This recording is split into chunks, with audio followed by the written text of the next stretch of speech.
Chapter 115. Explain? How could she explain this? At the time, the situation was critical. Ian was locked up in the dungeon. She guessed that at this time, the enemy would most likely make a move.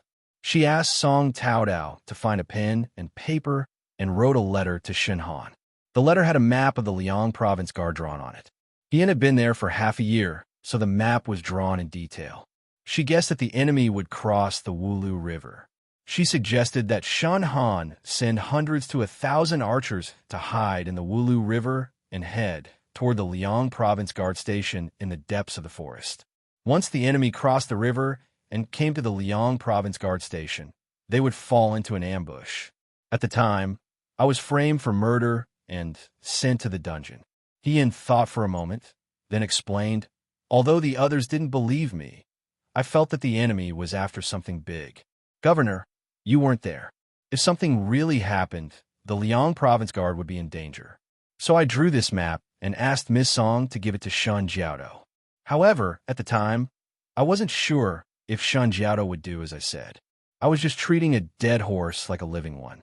Although Shan Han didn't believe him, he was still cautious when it came to the Liang province guard. He had people hide in the depths of the forest, as he Yin said. That was why Raida Muzi's troops fell into an ambush when they came to the training field. They were already at a disadvantage by the shore, and their morale was low. Xiao Ju looked up. Why the shore? The small enemy is trapped. To catch a thief, the door must be closed. It's not that I'm afraid it'll be easy. I'm afraid it'll be easy for others to get it. He laughed. You've learned the art of war quite well. What's with the granary? Behind the Liang province guard station is White Moon Mountain, next to the Wulu River. This path is the way out for you, Governor. Further ahead is the path to enter the city. I guess that the enemy was after something big, and the Liang province guard station might not be enough. If we were brought into the enemy's position, the first thing we would do would be to burn the granary. Without supplies, the Liang province guard recruits wouldn't be able to last long. They could either be trapped here or enter the city. Once the city gates were opened and the enemy troops entered the city, Liangzhou City would fall. That's why I told Shen Jiaodou in the letter that I ordered people to hide in the dark and guard the granary to prevent anyone from setting fire to it. In fact, Raida Muzi had indeed sent people to set the place on fire, but they were taken down by the Liangzhou recruits who were already prepared. Your guess is very accurate, Xiao Ju said slowly. She leaned forward and stared into her eyes. You've planned everything out, young lady. His eyes were deep and serene, as clear as autumn waters. Ian felt a little uncomfortable looking at them. She didn't know how to respond. Why was she able to come up with such a flawless plan? It was because she had experienced the Chong people's act of burning granaries countless times. As long as they could confirm that the other party was from the Chong, they would naturally know what they would do next. But she couldn't say that to Xiao Ju. You seem to know a lot. Did your father teach you the art of war at home? He asked with a smile. Ian knew that this person was already suspicious, so she simply made up a story. No, I didn't. I learned it all myself. Doesn't the commander-in-chief think that I'm a natural talent? He laughed coldly. Liar. You're lying again, aren't you? The commander-in-chief always suspects that I'm a liar. You should at least show evidence. Ian became a little bolder. You suspected Lei Ho, so you put Lei Ho into the Vanguard Battalion. Finally, Lei Ho gave himself away. You suspected that there was something wrong with me, so you put me by your side. I'm only separated from the commander-in-chief's room by a wall. Logically speaking, if there was something wrong with me, it would be easier for the commander-in-chief to find out. But until now, other than the fact that I'm a woman, nothing else has happened. The commander-in-chief's words are a little unreasonable. Xiao Ju was so angry that he laughed. I'm unreasonable? The commander-in-chief has kept me by your side for so long. Other than my loyalty, alertness, bravery, and wisdom, what else have you discovered? Nothing at all. Ian spread out his hands. As a general, you should be fair in your rewards and punishments. This time, I could be considered to have solved the crisis of the Liang province guards and made a contribution. Shouldn't the commander-in-chief reward me? Reward? He asked slowly. What kind of reward do you want? Ian sat up straighter and leaned closer to him. His eyes lit up as he stared at him. Can I go to the Nine Flags Battalion? No. Ian asked why. The Nine Flags Battalion doesn't accept liars who are full of lies, he answered indifferently. I'm not lying. Lady, he stared at her with his beautiful eyes and suddenly curved his lips. Although I don't know what you're hiding, he paused, then said, one day, your secret will be revealed. Hien's heart skipped a beat, and he forgot to answer. He stood up and walked out. Hien hurriedly said, Then what about Hu Yuanzhong? Xiao Ju didn't stop walking. He's dead, she said, then walked out the door. Hien was stunned. He's dead? When Xiao Ju went out, Lin Shuanghe was already gone. Only Fei Nu was standing guard outside. Xiao Ju asked, where did Lin Shuanghe go? Dr. Lin said he was going to Lady Shun's place to help make some medicine, Fei Nu answered. The new recruits who died in the Liang province guards have already been settled. The new recruits who died in battle would be buried at the foot of Mount Baiwei. These young lives didn't even have time to experience a real battle before they were slaughtered under a knife in the dark. Xiao Ju pinched the space between her brows. After receiving the news from Zhang Tai, he immediately set out for Zhang Tai. However, halfway through his journey, he felt that something was wrong. He secretly contacted the commander of the Nine Flags Battalion and learned that Zhang Tai was indeed being harassed by the Yudo. However, it wasn't as serious as the letter said. Halfway through, he turned his horse around and sent a portion of the Nanfu soldiers stationed in Qingnan over. The other party must be coming for the Liang province guards, or in other words, coming for him. Right now, he had just taken over the Liang province guards. If something happened to the Liang province guards in Xiao Ju's hands, the emperor would have a valid reason to take back his military power. The ministers in the court who were dissatisfied with him could hit him when he was down. He wouldn't be able to be the commander for long. Those Western Chang people, they're not Western Chang people. Xiao Ju interrupted Fei Nu, their Yudo. Fei Nu was stunned. Other than Raidamuzi and his trusted aides who are Chang people, the others are all Yudo. Fei Nu asked, they're using someone else to kill them? They're trying to kill me. He chuckled and turned around. Tell Shenhan and all the other instructors to come to my room. He rested for a while after Xiao Ju left. Song Tao Tao, Chung Li Su, and Shun Muxue arrived. The two children each carried a large basket of food. Because the Chang people had just come, the Liang province guards were on high alert and couldn't enter the city. Therefore, there wasn't any good food like the restaurants. However, there was still fish soup and steamed meat. Song Tao Tao ran to Hien's bed and asked him, are you feeling better? Not bad. Hien smiled and said, thank you for asking Xinjiao for help. The little girl showed a rare shyness.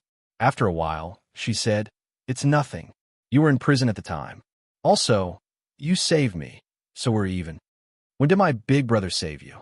Chung Li Su still didn't know that Song Tao Tao had been kidnapped by Sun Ling in Liang province and asked suspiciously, this is a secret. Why should I tell you? Song Tao Tao didn't treat Chung Li Su well. That's my big brother. Of course, I have the right to know. Why should you hide it from me? Seeing that the two were about to quarrel again, Shen Muxue shook her head helplessly and said to Hien, little brother I wronged you before. She was talking about Hu Yuanzhong. It's okay, Hien said. They even hid it from the instructors. It's normal for them to hide it from you. Also, Miss Shan was in a hurry to save him and didn't think too much. Oh right, she thought of something. I heard from military governor Xiao that Hu Yuanzhong is dead. Shen Muxue nodded. That Hu Yuanzhong wanted to kidnap me when Raidamuzi appeared. Later, when the commander-in-chief rushed back, the commander-in-chief's guards fought with him. This person died in the hands of the guards. If you knew he was going to die, you wouldn't have bothered to save him and waste medicinal herbs, Chung Li Su muttered. Hien thought that Hu Yuanzhong really liked Shun Muxue's beauty and didn't give up on his evil intentions. When the two armies were fighting, he actually wanted to take advantage of the chaos to kidnap her. His intentions were worthy of death. Little brother Shen Muxue looked at her and asked seriously, I don't understand. Why did you suspect that there was something wrong with Hu Yuanzhong at that time? And every suspicion was accurate. After all, at that time, Hu Yuanzhong was well-behaved in the Liang province guards. Even though Xiao Mai and the others received Hien's orders to keep an eye on Hu Yuanzhong every day, they didn't see anything wrong with him. Yin couldn't say that it was because of the rash on Hu Yuanzhong's hand. It showed that she was very familiar with the Chong people. After a moment of silence, she said, "It's the paper with the love poem." Paper? Shen Muxue was stunned. The relic that Hu Yuanzhong's deceased wife left for him? That's right.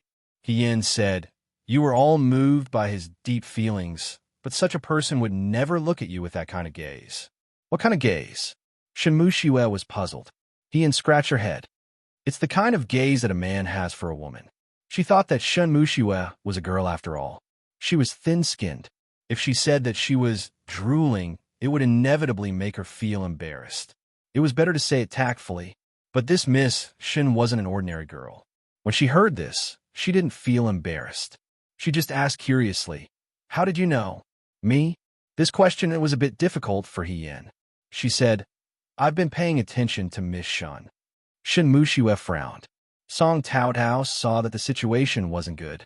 She hurriedly stepped forward to block Yin's gaze from Shen Muxue. She nonchalantly picked up the cup beside her and handed it to Yin. "Big brother drink some water." "Yin, thank you." As they were talking, they heard someone's laughter outside.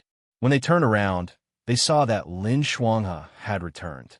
He fanned himself in the middle of winter and walked over gracefully. He had a gentle smile on his face. "I was wondering why it was so lively. It turns out that everyone is here." "Uncle Lin," Chung Lisu shouted. Lin Shuanghe and Xiao Ju were about the same age. Chung Lisu and Lin Shuanghe were about the same age. But because she called Xiao Ju uncle, she followed suit and called Lin Shuanghe uncle. However, Lin Shuanghe probably wasn't satisfied with this form of address. His smile faltered and wasn't as smooth as before. Shen Muxue stood up. "Young Master Lin. Miss Shen, I just came back from the medical center. A few recruits woke up and were complaining that their wounds hurt. Do you want to take a look?" Shen Muxue was stunned. "Is that so?" Then she looked at Yin. "Little brother I'll go to the medical center to take a look. Do you feel any discomfort?" No. Before Yin could reply, Song Taotao spoke first. She looked at Shen Muxue as if she was facing a great enemy. "If there's anything wrong, young Master Lin is here. He will treat it." "Doesn't Uncle Lin only treat women?" Chung Lisu asked curiously. "Ahem." Lin Shuanghe closed his fan. "Occasionally, I can make an exception. If that's the case, I'll leave first." Shen Muxue bowed to everyone and turned to leave the room. Song Taotao heaved a sigh of relief. Yin, she had a headache and didn't know what to do. Lin Shuanghe was a smart person. He could tell that she was in a difficult position. He said to Song Taotao and Chung Lisu, "I'm going to take a look at your big brother's wounds. After that, he needs to rest. It's best if you two don't disturb him." "Resting again?" Chung Lisu asked. "We just met him, and it hasn't even been a cup of tea's time. I still have something to say to big brother That can only be said after your big brother recovers." Lin Shuanghe held his shoulder and pushed him towards the door. "Don't tell me you want to watch him lie in bed and never recover?" Song Taotao turned to look at Yin. Yin pretended to be powerless and held his forehead. She bit her lip and pulled Chung Lisu out. "Since that's the case, let's not disturb him. Let him rest more. We'll come again tomorrow." Chung Lisu said, "If you want to talk, just talk. Why are you pulling me?" Song Taotao, "Do you think I want to touch you?" The two children left noisily. Lin Shuanghe closed the door. Yin sighed. Lin Shuanghe was really good. After so many years, his ability to read people's body language was still top-notch. No wonder he was so popular in the Xianchang dojo. Yin couldn't help but feel grateful to him for being able to think of what others were thinking. "Little sister, you're really amazing." Lin Shuanghe waved his fan and walked over with a smile. "You're already like this, but you can still make girls fight over you." "Amazing." Yin said weakly, "You flatter me." She wasn't an idiot. Of course, she understood Song Taotao's thoughts. However, a little girl's thoughts were ever-changing. She would probably be fine after a while. "Dr. Lin, did you come to find me for something?" "Nothing." Lin Shuanghe sighed. "There's still blood everywhere in the Liang province guards. The corpses of the Chong people are piling up. My head hurts just looking at them. Although I'm a doctor, I don't like to see blood. I'm very annoyed. so I came to your place to hide. Lin Shuanghe was also a pampered young master. He probably wasn't used to the bitter cold of the Liang province guards. She borrowed Cheng Li's room. It was spacious and comfortable. Perhaps it was because she was injured, but there was a charcoal fire. It was very warm. In comparison, it was more suitable to laze around than outside. Why don't you go find Military Governor Xiao? Ian asked. His room is much more comfortable than mine. I want to go too. Lin Shuanghe shrugged. I bumped into him when I came over. He brought some people to the dungeon. Maybe something happened. I'll go find him when he comes back. The dungeon? Ian was stunned. What? You want to go? Lei Ho was the only one in the dungeon. Xiao Ju probably went to the dungeon to interrogate Lei Ho. She had fought with Lei Ho before, so she might be able to help. Ian said, I want to go. Can young Master Lin help? Originally, I couldn't. Lin Shuanghe waved his fan reservedly. But since it's a request from a beautiful girl, it's fine. He stood up. Let's go. I'll get you a stick to support you. At the entrance of the dungeon, Xiao Ju, Shun Han, and the others were walking in. The number of guards at the entrance had doubled. There were also people watching from inside. They were afraid that Lei Ho would commit suicide in the dungeon. The wind lifted Xiao Ju's clothes. He asked as he walked, Where's Du Mao? He's been locked up as per your orders. Shen Han wanted to say something, but hesitated. In the end, he said, But regarding Lei Ho's matter, he might not know. With me, there's no possibility. Rules are rules. The young man's expression was indifferent. If you're wrong, you have to be punished. Shen Han didn't dare to say anything. When the guard in the dungeon saw Xiao Ju, they made way for him. Xiao Ju took off his cloak and handed it to Fei Nu. Then, he looked at the people in the dungeon. When Ian fought with Lei Ho, he fed Lei Ho knockout pills and tied him up with Song Tao Tao's belt. As a result, when Xiao Ju's men arrived, Lei Ho had yet to wake up. But now, Lei Ho was in a much worse state than Lei Ho when he fought with Ian. His hands and feet were all bound by wooden shackles. He couldn't move. Even his neck couldn't move. He didn't have any strength left. He couldn't bite his tongue to commit suicide. Once he lost the chance to control his own life, he was like a fish on a chopping board, waiting to be slaughtered. Open the door, Xiao Ju said. The guard stood up and opened the door. Even though the door was opened, Lei Ho could only move his mouth. His entire body couldn't move. He looked at the person in front of him. The young man's eyebrows and eyes were unbelievably beautiful under the light, but his gaze was as cold as ice. Don't waste your energy, Lei Ho squeezed out a smile. I won't say anything. The guard moved a chair over, and Xiao Ju sat down. He looked down at Lei Ho. His voice was calm. A few months ago, during the battle for the flag on White Moon Mountain, you lost He Yan. But I still chose you to enter the vanguard. Do you know why? Lei Ho's smile froze. He stared at Xiao Ju in disbelief. Xiao Ju raised his eyebrows. You guessed it. You did it on purpose? Lei Ho's voice was hoarse. A recruit who didn't make a sound during the day training. But during the battle for the flag, he shocked the world. Were you a genius? Xiao Ju mocked. Are you that kind of genius? Lei Ho was speechless. He had schemed and racked his brains to enter the Liang State Guards. He had thought of every possible way to enter step by step. He was afraid that he would be exposed. Even at this point, he still had the fearlessness to sacrifice himself.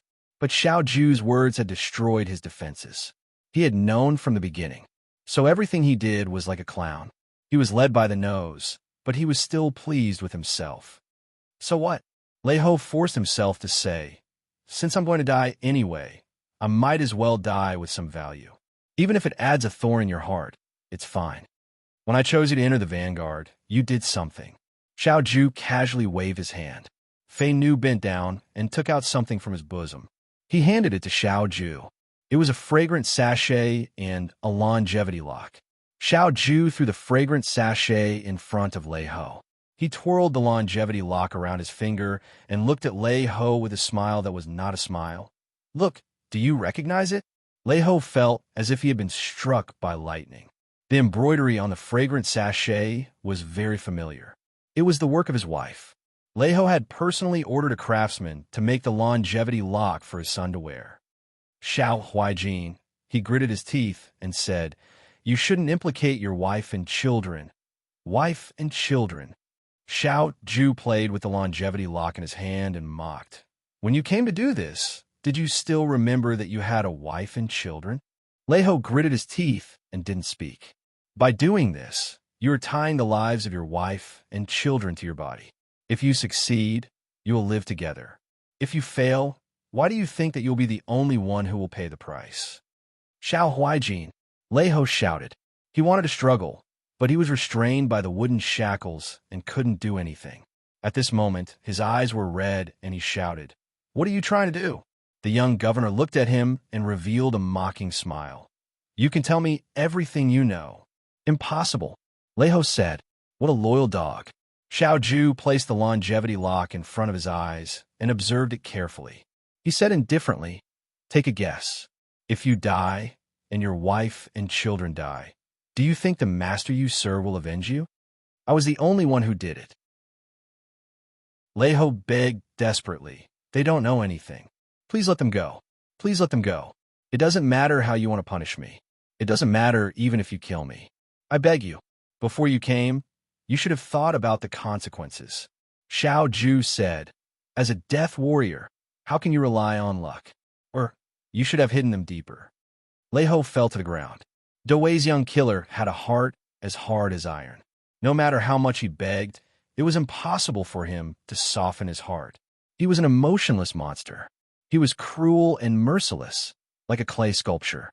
If he treated his mother and father like this, how could he be expected to have feelings? "What do you want?"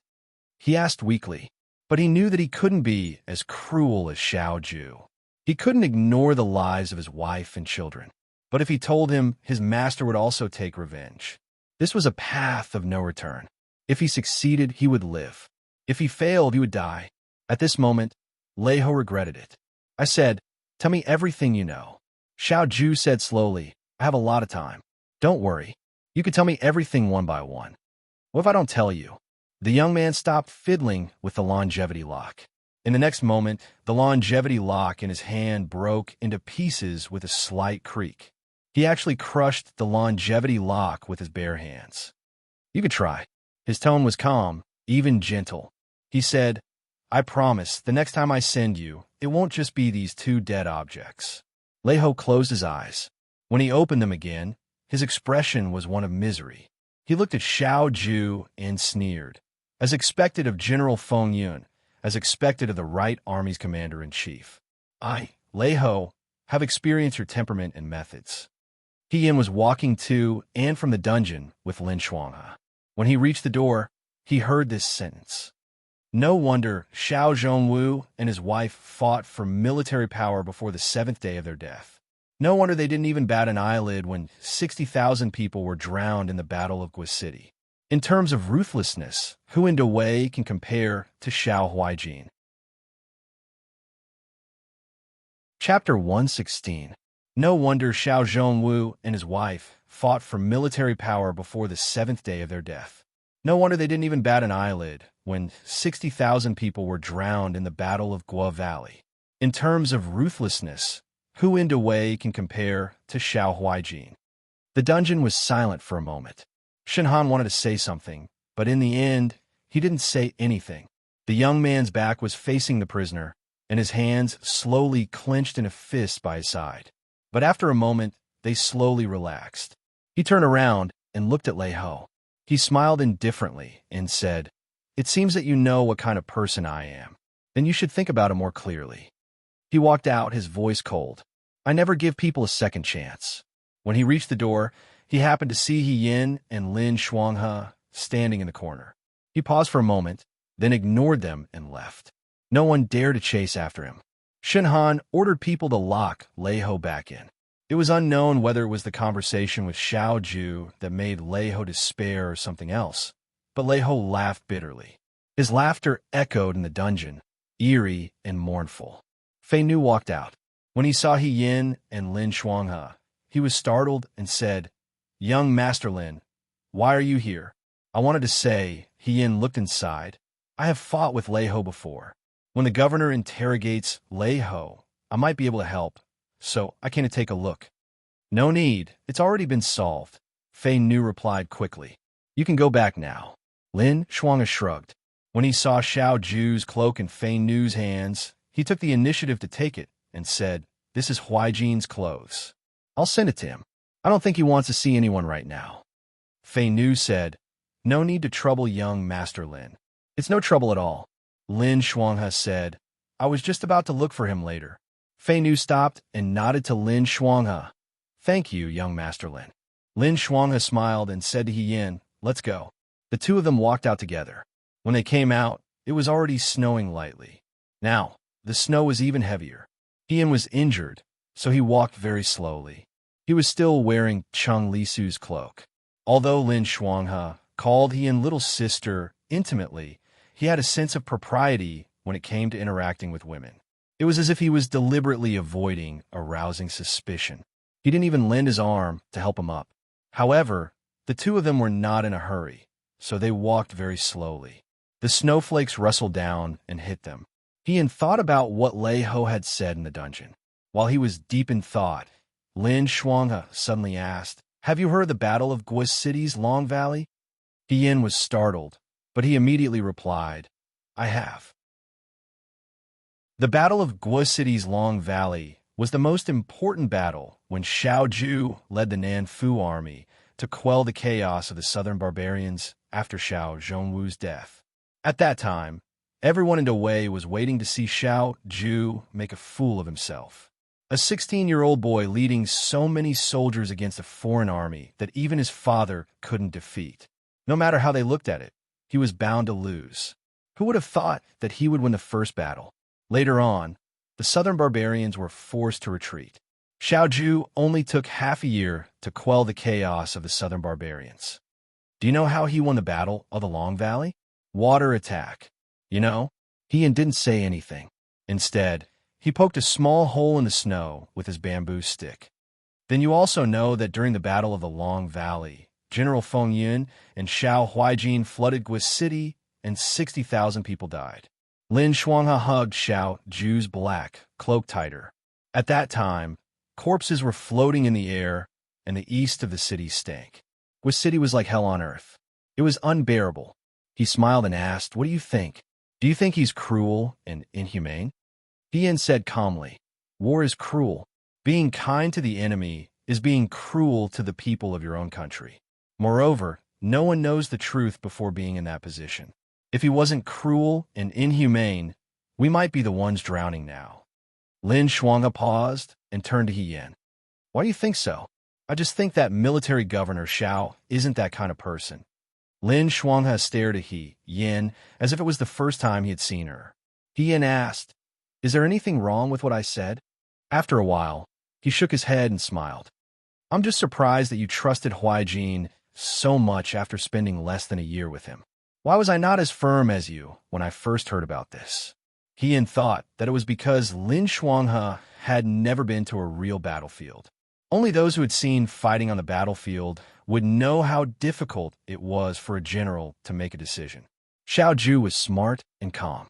If he didn't have a reason to do so, he wouldn't have done so. Instead, he would have left a bad name for himself. After the Battle of the Long Valley, although Xiao Ju defeated the southern barbarians and was respected by many young people, he was also criticized by many scholars for being heartless and killing too many people. After all, there were also southern barbarians among the people who drowned in the Battle of the Long Valley. "Dr. Lin, you seem to know why he did this." He Yin asked why. "I didn't know it from the start." Lin Shuanghe sighed. "Tell me, what other way would he use 3,000 soldiers to fight 60,000 people other than a water attack?" 3,000 soldiers? He Yin suddenly looked up. "Isn't it 100,000 Southern House soldiers?" 100,000? Lin Shuanghe smiled. If he had 100,000 Southern House soldiers, he wouldn't have to use this method. When Xiao Zhongwu died, Madame Xiao followed him. For a time, the Xiao mansion was filled with cries and sorrowful cries. At that time, everyone knew that Xiao Zhongwu's defeat at the Battle of the Ming River was because he was stubborn and self-opinionated. He made mistakes in his command and caused tens of thousands of Wei soldiers to die on the battlefield. His Majesty was merciful. He remembered Xiao family's many years of contributions and did not pursue Xiao Zhongwu's fault. At the same time, he took back military power. At that time, Xiao Zhu was only 16 years old and Xiao Jing had just turned 18. Bai Rongwei had married into the family for less than half a year before this disaster happened. For a time, everyone was in a state of panic and did not know what to do in the future. Lin Shuanghe still remembered the first time he saw Xiao Zhu after the Xiao family's disaster. The young man was used to having a cold and lazy appearance, as if nothing was on his mind. But he also taught people that there was nothing in the world that could stop him. It was just that if anyone's family suffered such a disaster, they would not be able to recover from it. Even if they were not able to recover, they would still be very different from before.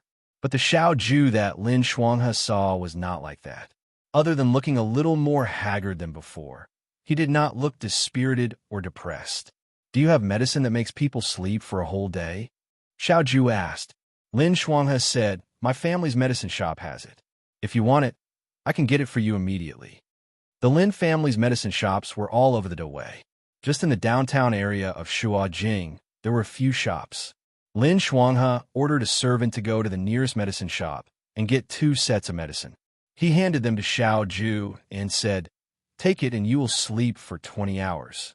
He suddenly thought of something and said, "If you can't sleep at night, I can make a milder medicine for you." Perhaps Xiao Zhu was unable to sleep because of the sudden disaster in his family and wanted to ask for medicine to help him sleep. Xiao Zhu put the medicine back into his sleeve and waved his hand at him, saying thank you. He turned and was about to leave. "Huaijin," Lin Shuanghe called out to him. Xiao Zhu stopped and looked at him. "This medicine is for you, right?" The young man's eyes were exquisite and bright. He looked past him and into the distance.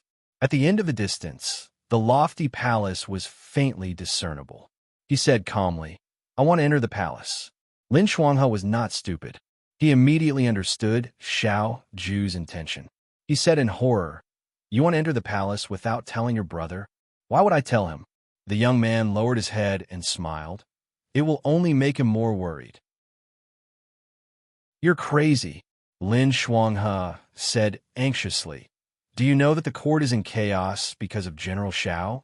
No one dares to speak for General Xiao. Prime Minister Su has been accompanying His Majesty every day. Do you know why?" "I know," Xiao Zhu said. "So what?" "The military power must be returned to the Xiao family. You might lose your life if you do this." Xiao Zhu turned his head and stared at him. "Then I will lose my life." "You? That's right. There's something I need your help with," he said. The young man's face rarely showed such a serious expression. Lin Shuanghe's heart was filled with an ominous premonition.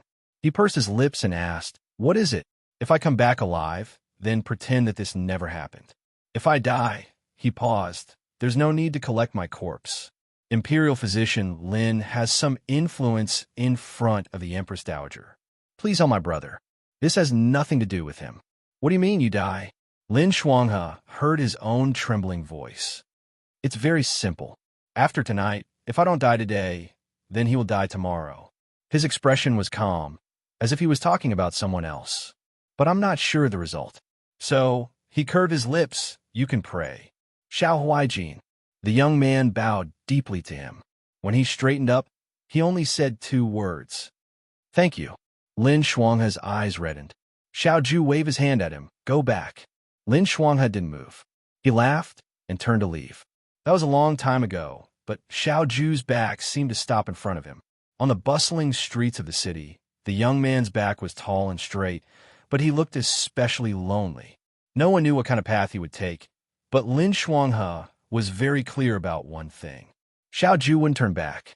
He Yan's words interrupted him while he was deep in thought. He Yan asked, "So later, the governor entered the palace by himself?" Lin Shuanghe came back to his senses and continued to walk forward slowly. As he walked, he said, "I didn't follow him into the palace. I heard about what happened later from my grandfather." That night, it began to rain. The autumn rain was cold, as if it wanted to soak into people's hearts. In a few days, it would be the Mid-Autumn Festival. If nothing had happened to Xiao Zhongwu, the Xiao family would be busy preparing for the Mid-Autumn Festival banquet. But now, it was bleak and mourning was everywhere. The three people at the table were silent. No one wanted to touch the food. Bai Wei said warmly, "Eat a little. If you continue like this, your body won't be able to take it." It was all simple porridge and side dishes. After a moment of silence, Xiao Jing picked up the bowl. He took a sip and put it down. "Huaijin, tomorrow morning, I will go to the palace with you." Xiao Ju, "Okay." Bai Wei asked, "Go to the palace for what?" "Xiao family has lost their military power. Sooner or later, they will become meat on the chopping board, at the mercy of others." Xiao Jing said, "No matter what, the South Mansion soldiers must be returned to the Xiao family. Otherwise, the Xiao family didn't know how long it would last. Then, even if His Majesty returns the military power to us, what will we do in the future?" Bai Wei said carefully, "Ruby, you are the imperial physician. Even if Huaijin joined the military, he is only 16 years old." Xiao Jing's movement stopped. He had to admit that there was no one in the Xiao family. Even if Xiao Ju was talented, he was only 16 years old. He was still a child. How could he lead tens of thousands of soldiers? It would be difficult to convince the public. There are many things a 16-year-old can do. Xiao Ju carelessly picked up food. "Big brother, if you are afraid of everything, you will achieve nothing." Xiao Jing sighed, "Forget it. Let's take one step at a time. Now, there is no other way. Will His Majesty return the military power to us?" Bai Wei said worriedly, "Now that Prime Minister Su's power is overwhelming, he will not let go of this opportunity to deal with the Xiao family. He will." The youth lazily poured tea for them. "Don't be afraid. Su Jingfu is only a mortal." No one spoke again. The night, rain continued to fall. The servants helped Bai Wei and Xiao Jing back to their beds. Xiao Ju stood up, put on his outer clothes, and walked out the door. Outside, Fei Nu was waiting.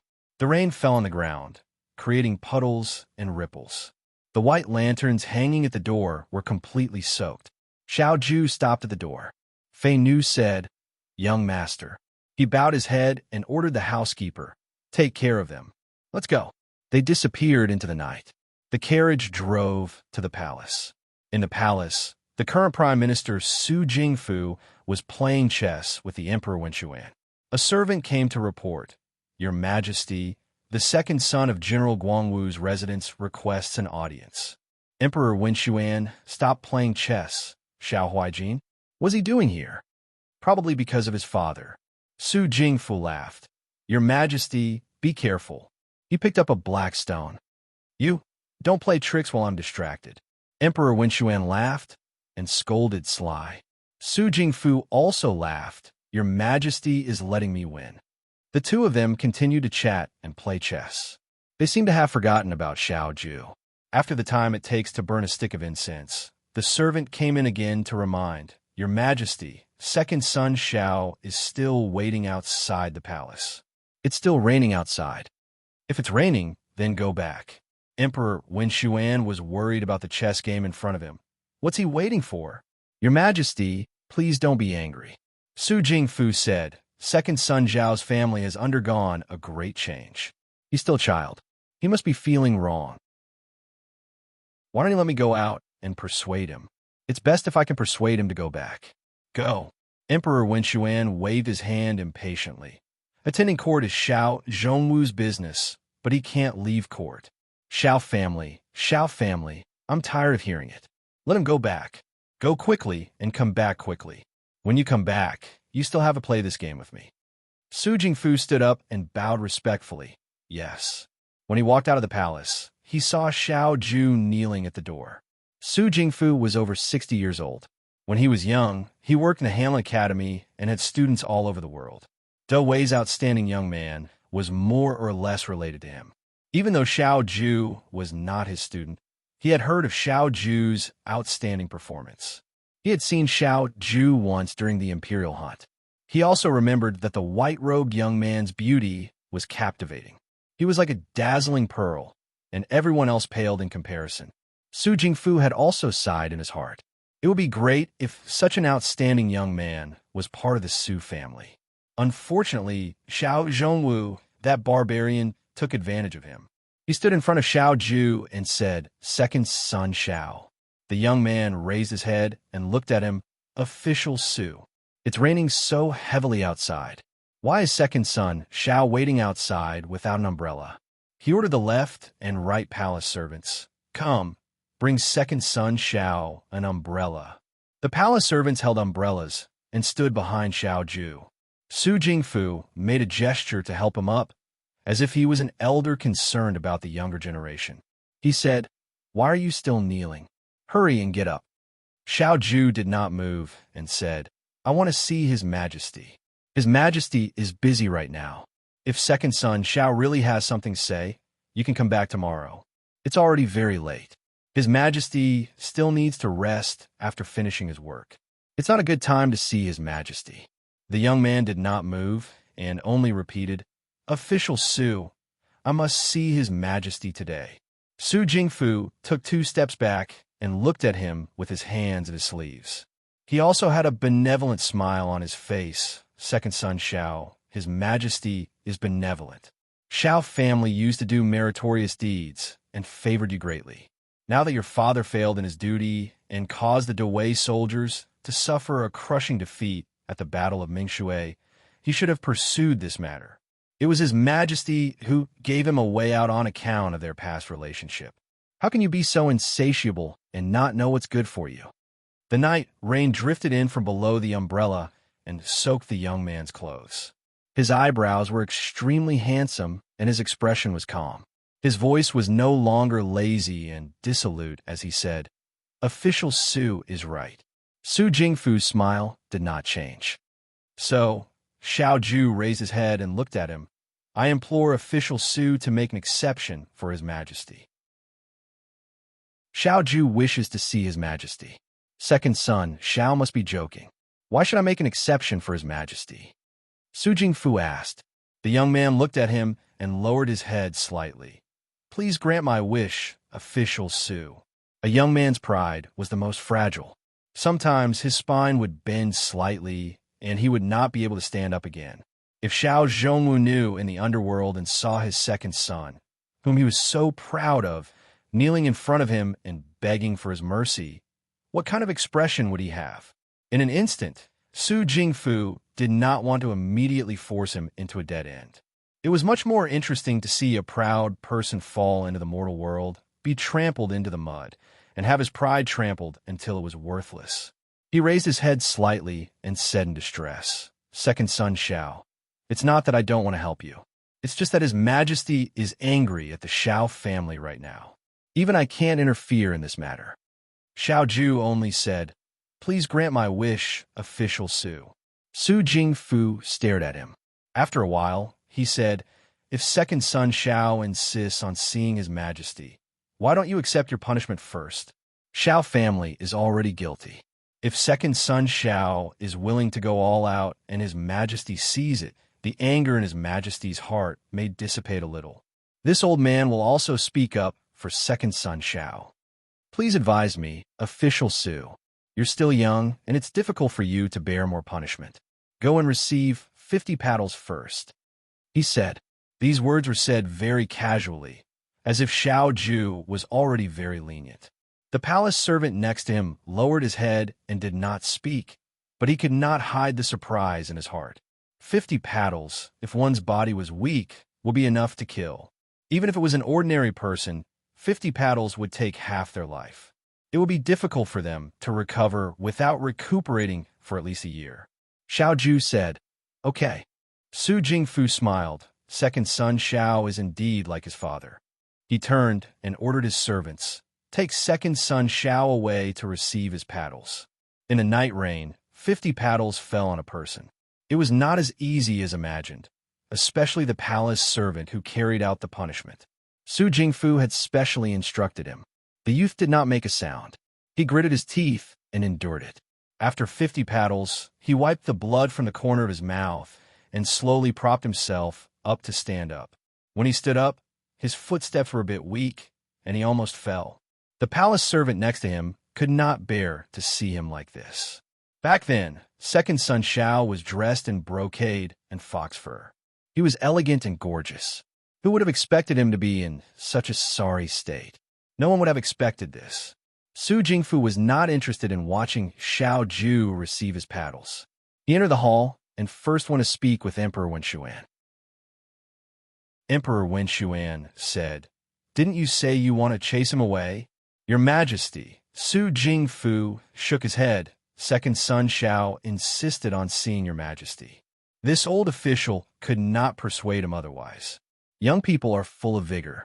If they really want to do something, even 9 bulls cannot pull them back. Now that General Guangwu is no longer here, and his mother, this old official also feels sorry for him. Your Majesty, why don't you see him and hear what he has to say? If he doesn't speak well, ask him to leave. Next time, we won't meet again. Emperor Wenshuan sighed. My dear official, your heart has softened. Is your Majesty's kindness? Forget it. Emperor Wenshuan ordered the palace servant. In any case, I have watched him grow up. Ask him to come in. The outside of the hall was extremely cold, but the inside of the hall was extremely warm. There was no place to hide from the night rain. There was only the fragrance of flowers that made people dizzy. The lights were bright, and as someone walked in, he knelt down in front of Emperor Wenshuan and said, "This official kowtows in salute to your Majesty. No need for formalities." Emperor Wenshuan said casually. He raised his eyes to look at Xiao Ju. When he saw Xiao Ju, he was stunned and asked, "How did you become like this?" It had been raining outside.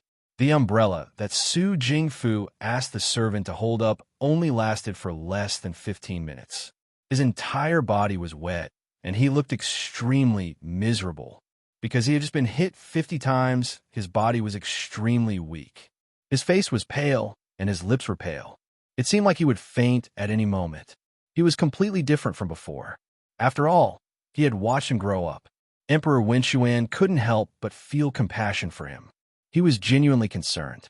He softened his tone and said, "Tell me, did someone bully you?" "No." Su Jingfu stood at the side and answered, "Second young master Xiao knows that the Xiao family is guilty. He took the 50 strikes to make himself feel better. He also wants your Majesty to know that the Xiao family is remorseful." Emperor Wenshuan looked at him and sighed, 50 strikes is too much. Second young master Xiao is also grateful for your Majesty's kindness, Su Jingfu said with a smile. "Why did you come to find me?" Emperor Wenshuan said, "I don't want to talk about the Xiao family anymore." Xiao Ju's gaze swept across the chessboard on the table. On the chessboard, the black and white pieces intertwined. Under the warm light, it was gloomy and cold. Just like how life was strange, no one could predict what would happen in the future. But the past was the past.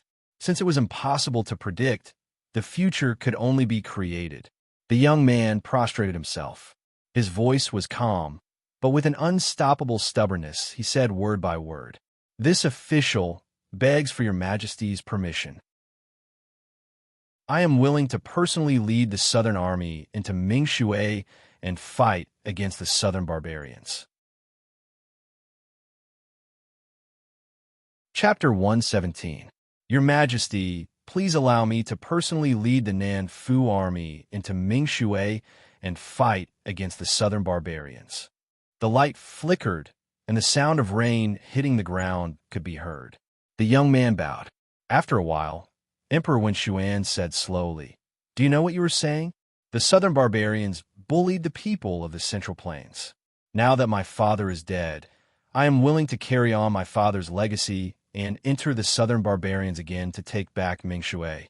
Emperor Wenshuan did not speak, but Su Jingfu spoke first. He said, "Second young master Xiao, although I can understand your grief and anger at the passing of General Guangwu, leading the army in a battle is not something that can be done with just a few words."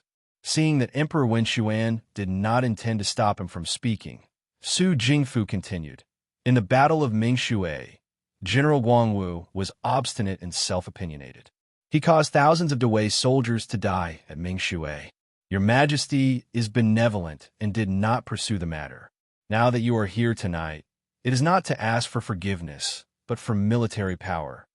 Xiao Ju said in a low voice, "I am doing this for the people of Dawei." "The people of Dawei?" Su Jingfu shook his head. Second young master Xiao is only 16 years old and has never been on the battlefield before. There are many generals in Wei that do not dare to lead the army into battle. You're just a little kid, don't be too arrogant. Go back. Emperor Wen Xuan said, do not mention this again. The young man paused and looked at Emperor Wen Xuan. I am willing to make a military pledge. If I am defeated, I am willing to accept any punishment. Every word was powerful and resonant. Xiao family's second young master Zhao's eyes had always been beautiful. They were as clear as the autumn water, but they always had a hint of laziness. Now, the laziness in his eyes had disappeared. It was as if something had sunk down and something had gradually floated up. It made people feel as if they were burning. It was hard to ignore. A military pledge is easy. Su Jingfu said, but second young master Xiao, if you are defeated, it is just a life. To others, war is not a child's play. Because of General Guangwu's defeat at Mingshui, Great Wei's vitality has been greatly damaged. Now, because of your words, you want to use the tens of thousands of Nanfu soldiers as a wager? He stroked his beard, shaking his head and sighing, Great Wei cannot afford to lose. Xiao Ju was silent for a moment. I wouldn't dare. Su Jingfu's eyes. Xiao Ju of the southern barbarians invaded my land. And my father died. I do not want to live. I hope your majesty allow me to lead the army, Without seeing the news of victory, this subject does not dare to speak rashly. However many soldiers your majesty is willing to give this subject will take that many. Even if I die on the battlefield, this subject will have no regrets. His attitude was stubborn, and he had the determination to stake everything on one throw. It seemed that as long as Wen Xuandi did not agree, he would kneel here and never get up. Emperor Wen Xuan rubbed his temples. I do not want to talk about this again. Your majesty is benevolent. The young man's voice did not back down. Your majesty. Su Jingfu spoke. Second young master Xiao is determined to go to the southern barbarians to fight. He has a pure heart. Emperor Wen Xuan looked at him. What? You want to speak for him? Su Jingfu hurriedly said, I do not dare. It is just that. Second young master Xiao is so confident in himself. Maybe there will be a miracle. It's just that the Great Wei does not dare to gamble with tens of thousands of southern prefecture soldiers. So what? Emperor Wen Xuan asked. 3,000. Xiao Ju raised his head. There were hundreds of thousands of southern barbarians. 3,000 against 100,000. No one would accept this proposal. This was a war they would lose. Emperor Wen Xuan took a sip of tea. He understood. Su Jingfu made this request on the surface to make Xiao Ju back down. Bringing 3,000 soldiers to fight the southern barbarians was not forcing him. It was a fool's dream. As long as Xiao Ju did not want to die, he would not agree. He put down the teacup in his hand and looked at the stubborn young man. Xiao Huaijin, if you insist on going, I will only give you 3,000 soldiers. Are you still willing to go? Su Jingfu hid his hands in his sleeves and watched from the sidelines. He would not agree. The young man slowly lowered his head and kowtowed to Emperor Wen Xuan. This subject thanks your majesty for your grace. Everyone in the hall was stunned. When Xiao Ju raised his eyes again, his expression was calm. A monarch does not joke. 3,000 it is. The heavy snow pressed down on the bare branches, and with a crack, the branches broke. Lin Shuanghe was in a daze. It had been a long time since he found out that Xiao Ju had brought 3,000 soldiers to Mingshui. It had been so long that the Battle of Guis City and the scholars had cursed Xiao Ju behind his back. It had been so long that Xiao Huaijin had become Da Wei's god of war, General Fengyan. It had been so long that the two of them had not seen each other for 2 years. The affairs of the world were unpredictable and there were many different opinions. However, no one knew how the young man felt when he left the city with 3,000 soldiers and found out that he was facing an army of 100,000.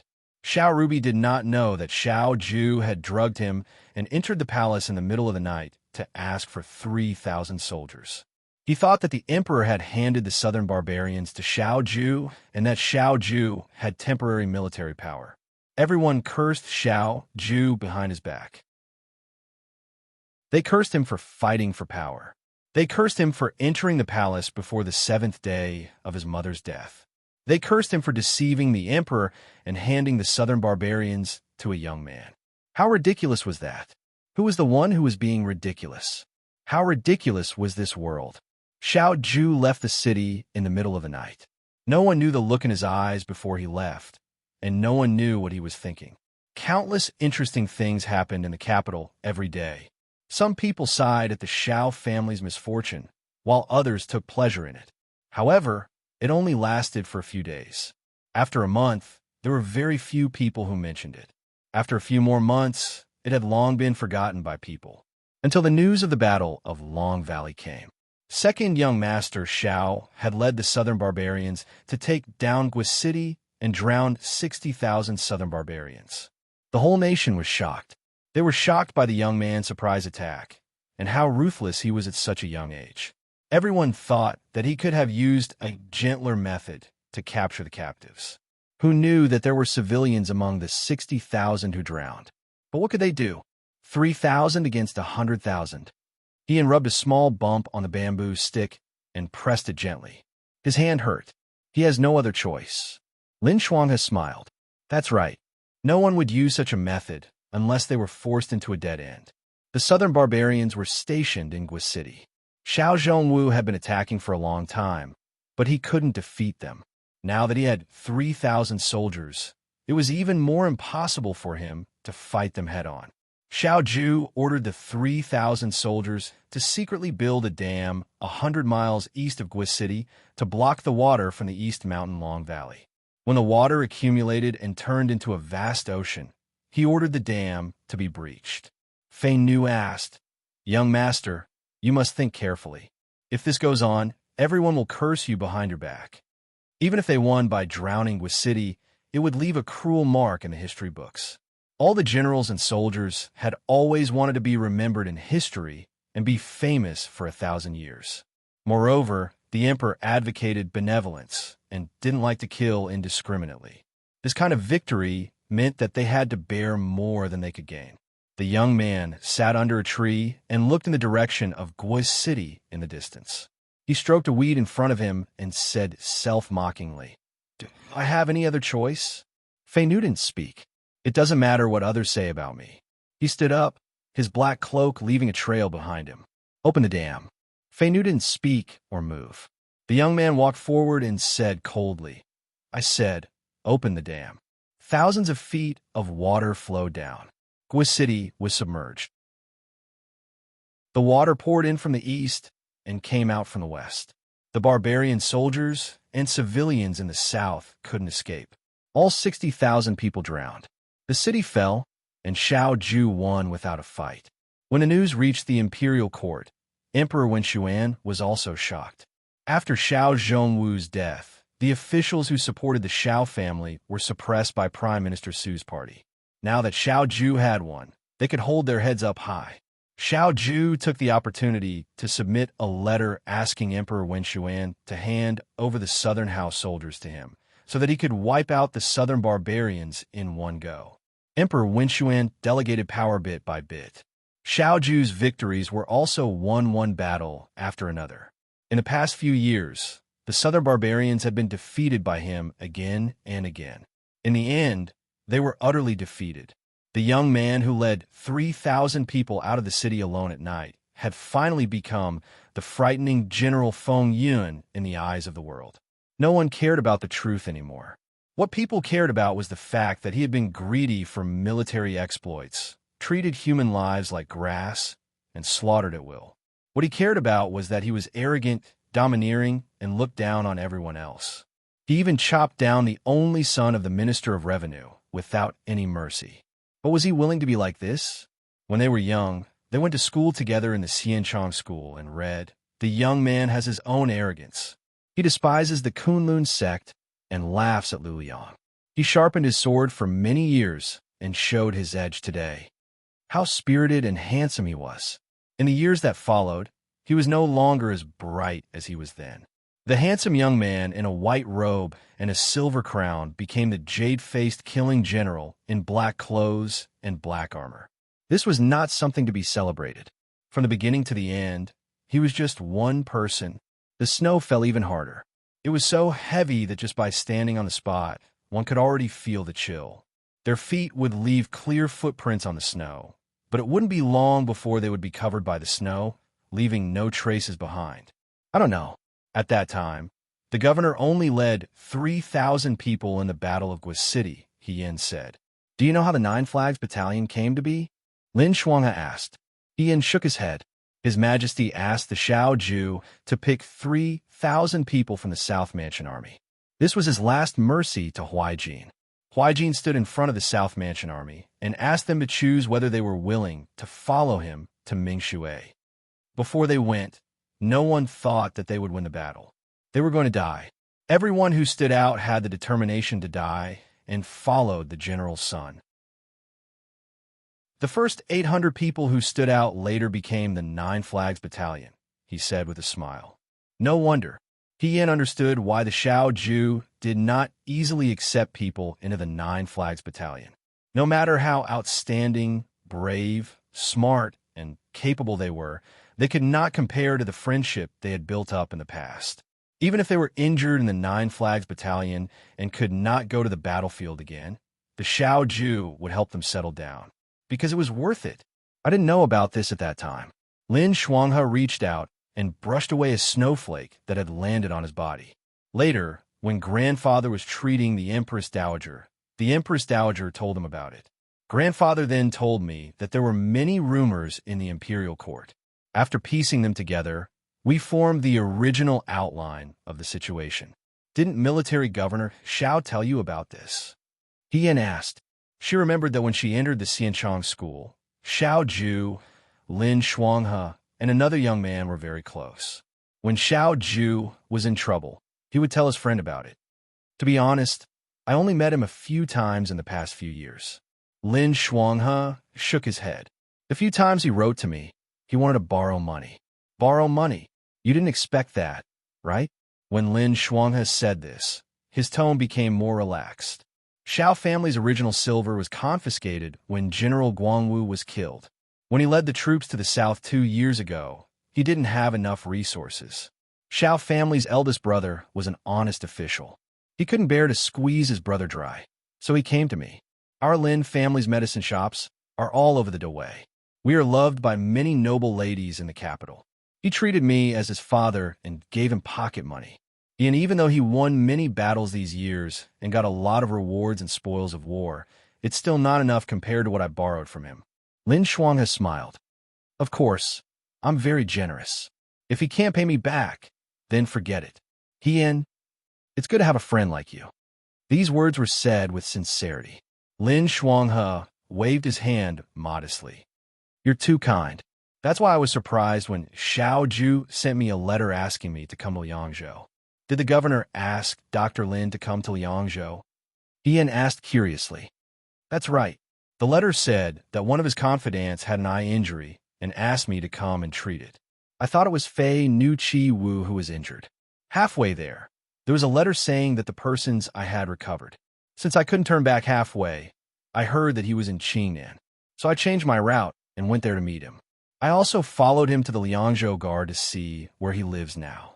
Hien was surprised. Shao Ju's letter said, confidant with an eye injury. It must be her. She had been injured by the assassin at Sun Xiangfu's banquet. However, she quickly realized that it wasn't serious. At that time, she didn't know that Shao Ju had already asked Lin Shuanghe to come and treat her. Although Lin Shuanghe only looked at women, he was Lin Qingtan's grandson. His medical skills were superb, and no one dared to look down on him. This person wasn't as heartless as he made himself out to be. As the two of them talked, they had already arrived at Hien's door. Here, Lin Shuanghe handed Hien a robe. You can give this to him. Hien. Why me? Lin Shuanghe thought for a moment. Because Shao Huaijin must be in a bad mood right now. If I go and join in the fun, I'll be scolded. But you're different. He leaned closer to Hien and whispered, if a cute and obedient girl goes, He'll control his temper and won't make things difficult for you. Hian's lips twitched. Dr. Lin, do you think Military Governor Xiao is the kind of person who will have tender feelings for the fair sex? Moreover, in Xiao Ju's mind, she wasn't cute and obedient at all. Of course, why wouldn't he be? Lin Shuanghe looked at her with a smile and gently pushed her into the room. He didn't chase you out of the Liangzhou guards immediately after discovering your identity. This proves that he treats you well. Go, be careful. Don't fall. Hian, wait. I'll come see you tomorrow. Ian was pushed into his room. The door was closed behind him, and the room was empty. The food that Chung Li Su and Song Tao Dao had brought over was still by the bed. Ian walked over with the support of a stick and sat down on the bed.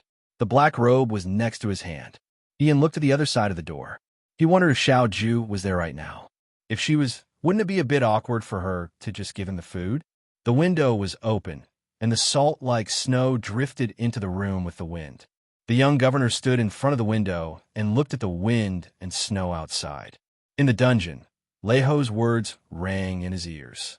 The snow grew heavier and heavier, almost blinding his eyes. The light in his eyes gradually dimmed. When he was young, he had learned martial arts from a master in the mountains. Before he left the mountains, the master had said to him, "You will walk on a very difficult path. You must walk on alone and never look back." He was young then and didn't understand what this meant. It wasn't until the huge waves of fate came crashing down and overturned the boat that carried the youth's hopes. As he floated alone in the sea, he suddenly understood. So that's how it was. Xiao Zhongwu only had 2 sons. Xiao Jing was like a flawless white jade, pure and noble. How could he participate in this kind of thing? If one of them had to walk on this path and bear the burden of murder, misunderstanding, infamy, and loneliness, why not let him do it? He didn't care. So many years had passed. He didn't care about misunderstandings, nor was he afraid of being questioned. How could he lose something he had never owned? But this kind of snowy day was too cold. Creak! A sound came from behind him. Xiao Ju turned around, and a head popped out from behind the door. Ian struggled to walk in with a stick, holding his pajamas in his hands. "Sorry," the youth said sincerely. "I just knocked on the door, but you didn't respond, so I Xiao Ju. So you picked the lock and came in uninvited?" Ian said embarrassedly. "Don't be angry. We're all neighbors." She sneezed. "Achoo! Why didn't you close the window? It's so cold." How could she say something like "we're all neighbors" so calmly? Xiao Ju didn't bother to pay attention to her and closed the window. Ian also felt wronged. She knocked on the door for a long time, but Xiao Ju ignored her. She thought that Xiao Ju wasn't home. She thought that it was good that she didn't bump into Xiao Ju when he was in a bad mood. She might as well use this opportunity to secretly pick the lock, sneak in, put down the pajamas, and leave. She didn't have to think about how to comfort him when they met. But this person was in the house, and he still ignored her. It was too disrespectful. "Commander-in-Chief, your pajamas." Ian handed the pajamas to him. Xiao Ju looked at her. "Just put it on the couch." Ian said, "Oh," and put it on the couch. She then sat down on a stool in the house. She saw that this person was still standing in the same place, thinking about something. She guessed that he was still upset about what Lei Ho said in the dungeon. She couldn't help but sympathize with him. During her years in the Fuyue army, she didn't know that Xiao Ju had such a difficult life. If it was her, then so be it. Ian never felt that she was special, but if this kind of thing happened to Xiao Ju, then she felt that the heavens were too cruel. It turned out that God wasn't Xiao Ju's biological father. He had to take away what he had given her. He was even an unscrupulous businessman who never made a loss. She tried to find something to talk about. "Commander-in-Chief, I see that your pajamas are really beautiful. Where did you buy it? How much did it cost?" Xiao Ju said, "The palace gave it to me." Ian, this person obviously didn't want to talk to her anymore. That was why he deliberately made it difficult for her to continue the conversation. Ian hesitated whether to leave or not. She thought about the medicine that Xiao Ju gave her when she was injured and sighed in her heart. She was a person who would take revenge for revenge and repay kindness for kindness. Now that Xiao Ju was in a bad mood, it would be disloyal to her if she left just like that. "Commander-in-Chief, the wound on my waist hurts." Ian changed the topic, trying to attract his attention to something else. Will it leave any side effects in the future? Hurts? Xiao Zhu sat down in front of the table and said indifferently, I see that you can get out of bed and walk around. It shouldn't be a big problem. Ian, she said, Commander-in-Chief, you can't vent your dissatisfaction with Lei Ho on me. This person was like a firecracker now. She couldn't even talk properly. Xiao Zhu flipped through the pages in front of him and said without turning his head, You think too much. Ian looked at him. It was probably the report sent by the Liangzhou guards about the attack on Raidamuzi and the number of casualties. He sat in front of the table and carefully flipped through it. Xiao Zhu didn't have it easy. Ian thought to himself. He first went to Qingnan and rushed back with the Nanfu army. He led the army to destroy Raidamuzi's soldiers and then helped the injured soldiers settle down. Then he went to interrogate Lei Ho. After that, he was scolded by Lei Ho. Now he came back to continue reading the military report. He didn't stop for a moment. Ian was injured, but at least he had a good night's sleep. This person, on the other hand, didn't rest from beginning to end. But when he was in the Xianchang Hall, he liked to laze around. So even Xiao Zhu couldn't avoid it. His back was always as straight as a tree, as if he would never get tired. But in fact, he would get tired. Ian sat in the chair and looked at his back. He said, Commander-in-Chief, don't take Lei Ho's words to heart. Ian didn't hear Xiao Zhu's reply, but he didn't care. He continued, He's the enemy. Of course he's happy to see you angry. Those words were purposely said to anger you. You're not the only one who was scolded. He also scolded me. He called me a sissy. Ian started to talk nonsense again. He also said that I have a hidden disease and that my fiancé will run away with someone sooner or later. I'm all alone and will end up in the east of the city with no one to buy tofu. This kind of consolation was really lame. After Ian finished speaking, he felt that he didn't put in the effort. But what could she do? She was rarely comforted by others, so she didn't know how to comfort others. There was no right or wrong in some things. You had to make the right decision based on your position. Outsiders couldn't understand the feeling of shouldering everything alone. It wasn't a good feeling. She had experienced it before, so she could understand Xiao Zhu's feelings. Xiao Zhu still couldn't be bothered with him. Her eyes didn't move away from the military report in front of her. Ian stood up, leaned on the staff, and walked to his side with difficulty. Her right hand clenched into a fist and landed on his desk. I'll give you something, she said. I'm leaving. She slowly dragged her feet back to her room and closed the door. After Ian left, Xiao Zhu stopped what she was doing and looked at the table.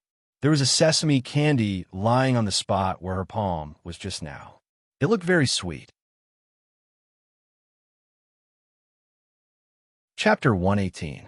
After the incident with Raidamuzi, the Liangzhou guards were very busy for a period of time. After the new soldiers who died in battle were buried, their names were recorded in the military registry. When they returned to the capital in the future, they had to pay compensation to the families of the new soldiers. The new soldiers who died were all sentinels, and most of them were still very young. They had died in battle less than a year after coming to the Liangzhou guards. Their companions who spent all their time together were also very depressed for a period of time. However, even though they were depressed, their days still had to go on. Especially after this incident, the Liangzhou guards were not as safe as before. Xiao Zhu ordered Chief Instructor Shun to begin training the new formations. If they really encountered an enemy, the new soldiers had to learn how to set up formations to be able to kill the enemy. Not all of the Nanfu soldiers had arrived in Liangzhou. When Xiao Zhu rushed back from Qingnan, she brought 10,000 Nanfu soldiers with her. The 9 Flags Battalion remained in Qingnan and did not follow. Now that Liangzhou City had become the target of public criticism, it was not a good time to be in the limelight. The Nanfu soldiers' daily training was different from the Liangzhou guards' daily training. Just as Xiao Zhu said, the length and amount of daily training was 3 times that of the Liangzhou guards. Every time the new soldiers of the Liangzhou guards saw the Nanfu soldiers' daily training, they couldn't help but sigh in admiration. In an instant, the originally empty training grounds became lively. At the foot of White Moon Mountain, by the Wulu River, there were soldiers everywhere. Hian's injuries were also getting better day by day. Lin Shuang's medical skills were much more exquisite than Shun Mushui's. He originally thought that such an injury would take him a year or so to recover. Now, at this rate, Hian felt that he could still go to the training grounds and jump around in 2 months. Song Tao Tao placed the soup in front of Hian. After watching Hian drink it all, she took the bowl and left. The little girl didn't know how to cook, so she went to the head of the soldiers and used her status as a young miss to rob them. The food she robbed was to feed Hian. Hian sometimes felt like he was living off a woman. At first, he was a bit embarrassed, but after a while, he became used to it. After all, the soup was delicious. It would be even better if the little girl didn't look at her as if she was looking at her own treasure. From the other side of the room, a faint voice could be heard. It seemed to be Liang Ping's, and he sounded a little excited. Hian thought about it for a while, then got up and got out of bed with the help of a stick. She took out a silver thread from her sleeve and inserted it into the lock. She had done this kind of thing many times, so it was a walk in the park for her. Fortunately, Xiaoju turned a blind eye to her behavior. It did not change the lock to a more complicated sure character. Xiaoju's important documents were probably not in this room, which was why it was so loose. Hian pushed open the door slightly and saw a person kneeling in front of Xiaoju. It was Du Mao, whom he had not seen for a long time.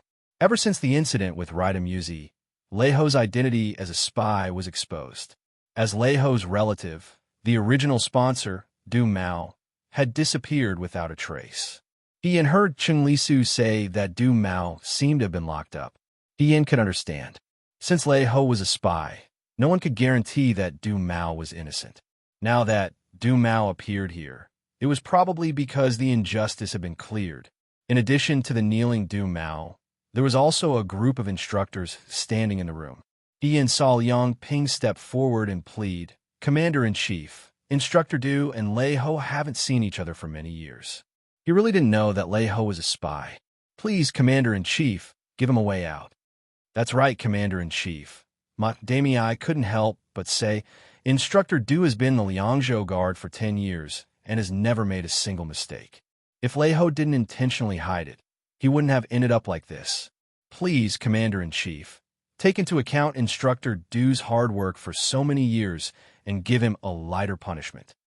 The other instructors all agreed and pleaded for Du Mao. Du Mao had been in the Liangzhou Guards since he was in his 20s. He had stayed in the bitter cold for 10 years. There wasn't much to play around in the guard station. At most, the instructors would gather together to drink wine during festivals. What they did on a daily basis was either training soldiers or guarding the station. The instructors had deep friendships and naturally didn't want to see Du Mao lose his life because of Lei Ho. They couldn't bear it and came to plead for leniency. Shen Han's lips moved, but he didn't say anything in the end. It wasn't that he didn't have a deep relationship with Du Mao, but even though they had only known each other for less than a year, Shen Han knew that the second young Master Xiao in front of him wasn't someone who would change his mind because of someone else's words. As expected, Xiao Ju didn't pay attention to what the others were saying. He looked at Du Mao and said, "What do you plan to do?" Hian still remembered that when he had first arrived at the Liangzhou Guards, this instructor, Du Mao, had a good relationship with Liang Ping and often argued with Liang Ping. Among the instructors, he was considered young. Now, in just a few short days, he seemed to have aged 10 years. A few strands of white hair had sprouted from his temples, and his expression had aged considerably. Du Mao opened his mouth, unable to hide the exhaustion in his voice. Du Mao is willing to accept punishment. Du Mao. Liang Ping anxiously called out his name. "I didn't find out Lei Ho's current status before rashly recommending him to the guard station." "This is dereliction of duty," Du Mao said. "It is only right for the governor to punish me." "You are indeed dereliction of duty," Xiao Ju said calmly. "Because of you, many new recruits have died in the Liangzhou Guards." The instructors who wanted to continue persuading him stopped in their tracks and didn't dare open their mouths. "The dead cannot be revived," Xiao Ju said. "Do you understand?" Du Mao understands. The room was silent. Liang Ping looked at Du Mao with a look of despair. "I won't take your life." As soon as he said this, everyone in the room was stunned. Ian was also stunned. Xiao Ju said, "You can leave. Governor, from today onwards, you are no longer an instructor of the Liangzhou guards." Xiao Ju stood up and walked out of the room. "You don't have to come back in the future." His figure disappeared outside the room. After a moment of silence, Ma Damei finally came to her senses and pulled Du Mao, who was still kneeling on the ground. Okay. The governor has shown you mercy. Hurry up and get up." Du Mao stood in a daze and suddenly began to wail. Everyone in the room comforted him in Du Mao's cries. The noise made Yan's head hurt. She grabbed her clothes and casually put them on. Leaning on a stick, she followed him out of the room. As soon as she stepped out, she shivered from the cold wind and snow outside. "Where's Xiao Ju?" Ian looked around. This person had just left the room. How could she be gone now? Could she fly? "Looking for me?" Someone's voice came from behind. Ian was so scared that she gasped and almost dropped the stick in her hand. She turned around and saw Xiao Ju standing behind her. She raised her eyebrows and stared at her. "What's the matter?" "No, nothing." Ian pretended to look at the sky. "The weather is very good. I came out for a walk." Xiao Ju glanced at the sand-like snow outside and said mockingly, "I thought you didn't eavesdrop enough and wanted to ask me something in person." He actually knew that she was eavesdropping? That was awkward. Ian scratched her head. "The governor's hearing is very good." Xiao Ju smiled. "Not as good as yours." "Tell me," he asked, "why are you looking for me?" Why was she looking for him?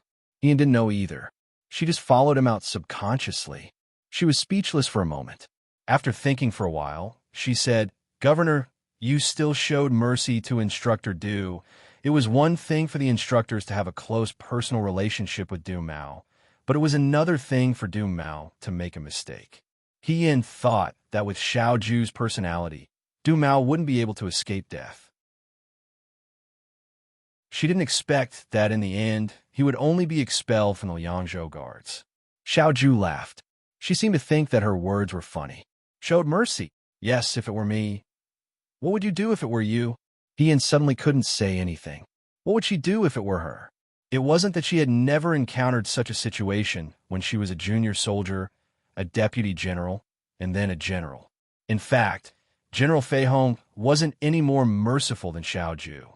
However, most of the time, others subconsciously ignored it. It was only because she usually fought with her subordinates that she didn't have any merciless great achievements like Xiao Ju. If it were her, would she give the order to take Du Mao's life? "If it were me, I wouldn't either," Ian said. Taking Du Mao's life seems like a strict military order, but in reality, it hurts people's hearts. The Liangzhou guards just went through the Rida Musi incident. If people's hearts are scattered, the Liangzhou guards will be like a plate of loose sand. It will be difficult for them to stand up. Xiao Ju looked at her with a bit of surprise. "That's right," Ian said proudly. "I already said that I'm the #1 Liangzhou guards. I'm very smart. How about it, Commander-in-Chief? Can you let me enter the 9 Flags Battalion?" Xiao Ju curled the corner of her mouth. No, this person was really stubborn. Ian was about to argue for herself when she saw him turn around and continue walking forward. Ian followed him with a stick and asked, "Where are you going, Commander-in-Chief?" "The training field." "Are you going to watch the soldiers train?" Ian said, "I'm going too." After she was injured, she naturally couldn't train with them. Every day, other than lying on the bed, she would walk 2 laps outside the house with a stick. It was really boring. Even though Song Tao Dao and Chung Lisu took the opportunity to come over and talk to her, between the two of them, one only remembered trivial things like which girl in the capital was beautiful and which madam liked Lin while the other didn't know anything other than eating, drinking, and playing. Ian had a hard time talking to them. The only one who could talk to her was Lin Shuang'e. He was even invited by Shan Muxiwe to the medical hall to help brew medicine for the injured soldiers. Therefore, when Xiao Ju said that they were going to the training field, Ian was a bit restless. The snow had lessened, and it wasn't as cold outside as before. Ian couldn't walk fast with the stick and complained, "Commander-in-Chief, wait for me." Xiao Ju couldn't help but stop in his tracks when he heard her confident tone. He asked, "Am I your servant?" "No." Ian came back to his senses and explained, "What I mean is, we can walk slower and talk about other things." Cough. Did Leho say why Rida Musi came to find trouble with us? Wasn't the Western Chong rebellion quelled by General Fei Hong a long time ago? Where did the Chong tribe get so many soldiers? Tens of thousands of soldiers. Did the Chong tribe have so many soldiers now? Hien had fought with Rida Muji before and was very familiar with the Chong tribe situation. He felt that something was wrong. It's not the Chong tribe. Xiao Ju rarely answered Hien's question. It's Yudo. Yudo. This time, Hien really didn't expect it. Xiao Ju glanced at her and saw her surprised expression. She said lightly, "What do you think? Was she testing her?" Hien asked, "Is Rida Musi a Yudo?" Xiao Ju was speechless for a moment before saying, "He's not a Yudo, but other than Rida Musi and a few of your trusted subordinates, the rest of the soldiers are Yudo." "Commander-in-Chief, are you sure?" Xiao Ju walked forward unhurriedly. "I'm sure. If it's really a Yudo," Hien's voice was serious. "Then what the Yudo wants is not just a Liangzhou guard." "What do you mean?" "In recent years, the Yudo kingdom has raised soldiers and is very powerful. They always harass the people at the border with the intention of testing us. Now that they've come to the Liangzhou guard, they use the Chong tribe as an excuse to hide themselves in the dark. They want to use the Chong tribe's name to run amok into Wei. Commander-in-Chief, think about it. If you really went to Zhangtai and couldn't save them in time, when those Yudo took over the Liangzhou guard and took over the city, Liangzhou city would be taken over by the Yudo. It would be like tearing a hole into Wei's border. They could go all the way west and follow the river until they reach the capital." Xiao Ju looked up. "That's all. I'm afraid there's a traitor into Wei." Hien said, "This person has Yudo connections and is an old acquaintance of the commander-in-chief." Xiao Ju said, "Continue. To be able to secretly plant a trusted aide in the Liangzhou guard and spread fake news in Zhangtai. This person's status is not low, and he has a wide network. He knows that the commander-in-chief is impregnable in the Liangzhou guard, so he first lured you away. This person must be very afraid of you." Therefore, Hien looked at Xiao Ju. "Perhaps there is such a person who has a very high position in the imperial court and has fought with the governor in the past, but did not gain any advantage. If there is such a person, there's an 80 to 90% chance that he did it." Xiao Ju stared at him and said, "Then why don't you tell me who this person is?" Hien felt that it was really strange. Although he and Xiao Ju were classmates, it was only for a year. After that, they hadn't seen each other for many years. One was in the south and the other was in the north.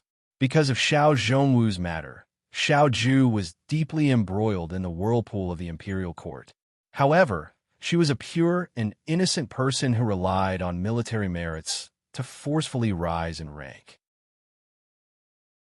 Every day, she stayed in the border camp, so she didn't know much about the messy affairs of the imperial court. How could she guess who that person was? Even if it was an examination, it was too difficult. Not everyone was like him, who could sleep and become the number one in the Xianchang dojo. Thinking about Yuan Baozhen, Hien said casually, "Su Jingfu?" Xiao Ju was stunned. Hien saw his expression and his heart jumped. "It's really him?" Xiao Ju didn't answer. Su Jingfu actually colluded with the enemy and committed treason. Hien was shocked. "He's crazy. He's the prime minister of the court. What good would it do him to do such a thing?" "You can speak louder," Xiao Ju said indifferently. "If there is no evidence, I can sue you any time for slandering an official of the court." Hien thought, who isn't an official of the court? In her previous life, when she was a General Fei Hong, she was also paid by the government. But, she wanted to say something, but Xiao Ju had already stopped and walked forward. Not far away, the sound of soldiers shouting and getting into formation could be heard. Unknowingly, the two of them had already walked to the practice field. The practice field used to only be used by the Liang Province Guard recruits for daily training. Now it was split into two sides. The east side was used by the Nanfu soldiers, while the west side was used by the Liang Province Guard. Now that both sides were training at the same time, the difference was obvious. The deputy commander of the Nanfu soldiers was practicing his footwork. He didn't need anyone to direct him. Just looking at him made people feel that he was brave and invincible. On the other hand, the Liang Province Guard recruits had just started learning how to get into formation. It was inevitable that they were a bit flustered. Shen Han stood on the high platform and shouted with all his might. Heian looked and hesitated. They're practicing the fish scale formation? Xiao Ju glanced at her and asked, You know, it's here. It's here to test people again. Heian didn't understand Xiao Ju's questions from time to time, but she thought that maybe he was trying to test whether she could enter the Nine Flags Battalion. She could only answer seriously. They're distributed in echelons. The front part is slightly raised, and the main force is gathered in the center. Then, they're divided into small square formations shaped like fish scales. When facing the enemy, they can concentrate their forces to attack the center of the enemy formation. However, their weakness is at the rear. If the enemy breaks through from the rear, they can break this formation. It's a fish scale formation, but, she said, they're too loose. Too loose. If they were to slowly get into formation, they would have been killed 5 times over. Xiao Ju looked at her thoughtfully. Suddenly, she curled her lips and said, Not bad. Heian was very proud. Her hard work paid off. Who would have thought that she, who was the last in the Xianchang dojo in the past, was now so familiar with the art of war that she could easily answer the questions of the first in the Xianchang dojo. Her hair hadn't turned white in the war, and she hadn't wasted her time studying. You've learned the art of war? Xiao Ju raised her eyebrows. I know a little. You know how to set up formations? You flatter me. Good. Xiao Ju looked at the soldiers training below the stage and said, If de Mu Zi came to the Liangzhou Guard that day, and you weren't locked in the dungeon, and Shen Han gave you command of the army, how would you fight this battle? She was going to give him a question so soon. Heian thought for a moment and said slowly, Those Yudo soldiers are strong and vicious. The new recruits of the Liangzhou Guard haven't been to the battlefield yet, so their morale is low. It's hard to fight them head-on, and it's not something that can be solved in a short time. If it was me, I would use the carriage formation. Xiao Ju looked at her calmly. Go on. As the main general, I would be in the center of the formation. The soldiers outside would be arranged layer by layer. The soldiers would be scattered outside, forming a roving formation. When the battle starts, they would rotate in the same direction and take turns attacking the enemy's formation, just like a spinning wheel. In this way, if we don't constantly exert pressure on the enemy, the Yudo will collapse from exhaustion. Our side will be replenished and rested by taking turns to attack, and we'll recover our fighting strength. You're the main general? Xiao Ju mocked. What I mean is, I'll temporarily be the main general. The one who really needs to fight is still you, Commander. The reason why I chose the carriage formation is to stall for time so that you can rush back to support us, Heian said sincerely. Xiao Ju turned around and bent down slightly. She looked down at her and smiled. Lady, he's learned the art of war well. It's a pity that he's not a general. No matter what, Xiao Ju had a pretty good eye. Heian nodded and said, I think so too. I feel that I was born to be a general. Sometimes I even feel that I was a female general in my previous life. Xiao Ju, Commander, you don't believe me? Heian poked a hole in the snow with a stick. Or do you think that women can't be generals? I don't think so. Heian raised her head and looked at him.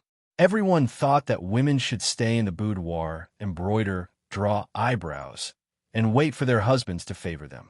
Not to mention being a female general.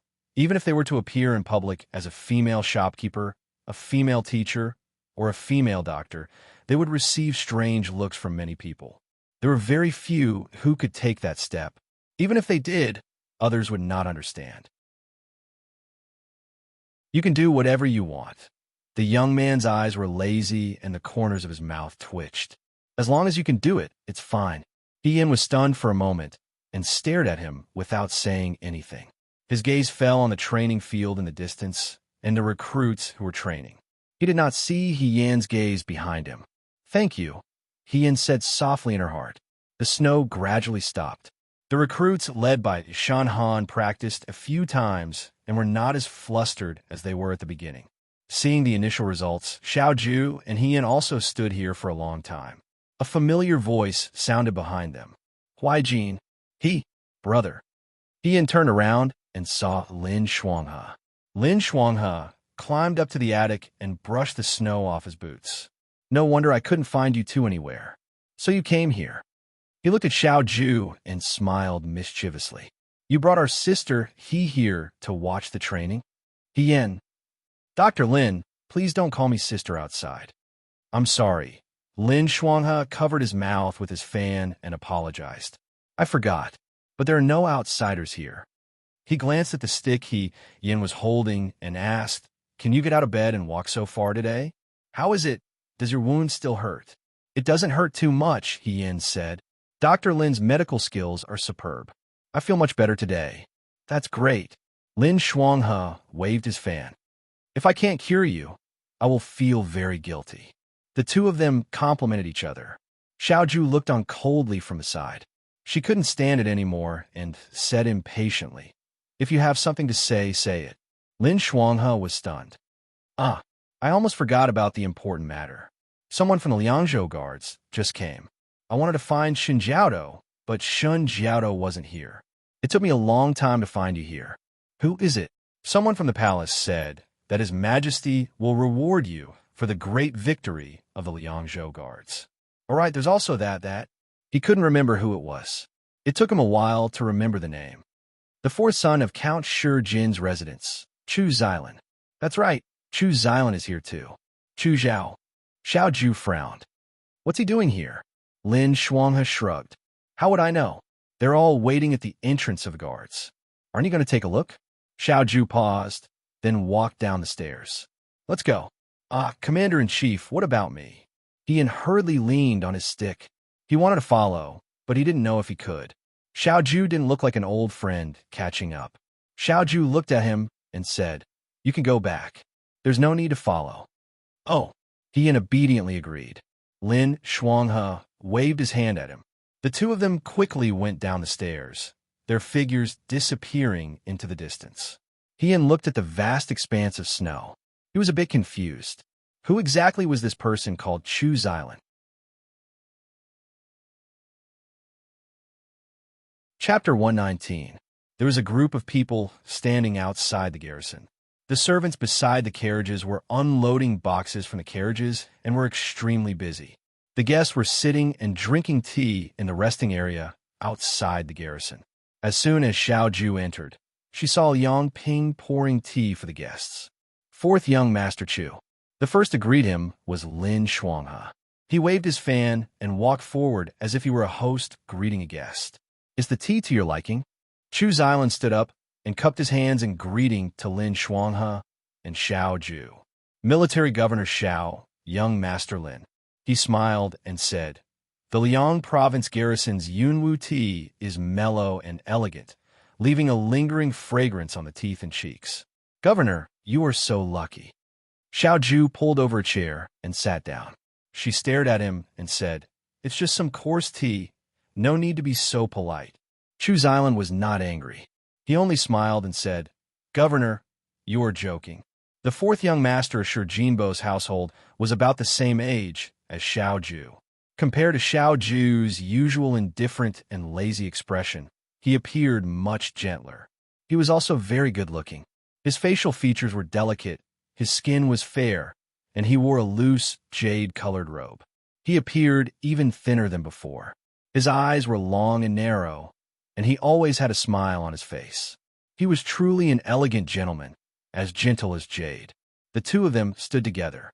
One was as cold as autumn water, the other as bright and clear as an orchid. It was a very pleasing sight to behold. Beside Chu Zhao stood a girl who looked like a maidservant. Although she was wearing the clothes of a maidservant, she was exceptionally beautiful. Her facial features were deep and bright. Even though she was wearing plain clothes, it was difficult to conceal her beauty. Lin Shuanghe was used to seeing beautiful women, but when he saw this girl's appearance, he couldn't help but be dazzled. He sighed inwardly. When master and servant stood together, they did not look like people of the mortal world. Of Shi Jinbo's 4 sons, the first 3 had average looks. Only this one looked so beautiful. It seemed that a mother's appearance was very important. Fourth young Master Chu, why have you come to the Liang State Guard? Xiao Ju asked. Chu Zhao laughed and said, His Majesty heard that military governor Xiao has annihilated tens of thousands of enemy troops in the Liangzhou Guard and eradicated the remaining evildoers of the Chong tribe.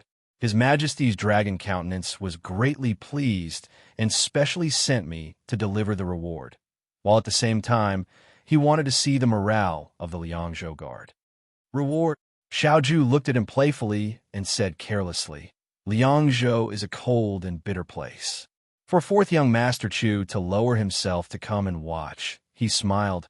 It's not simple.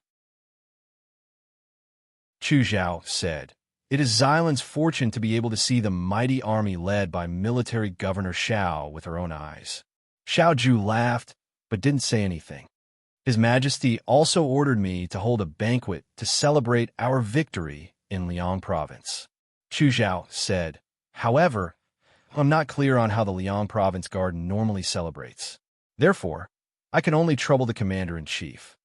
The new recruits who died in battle have just been buried, Xiaoju said. I'm afraid it's not very appropriate to celebrate now.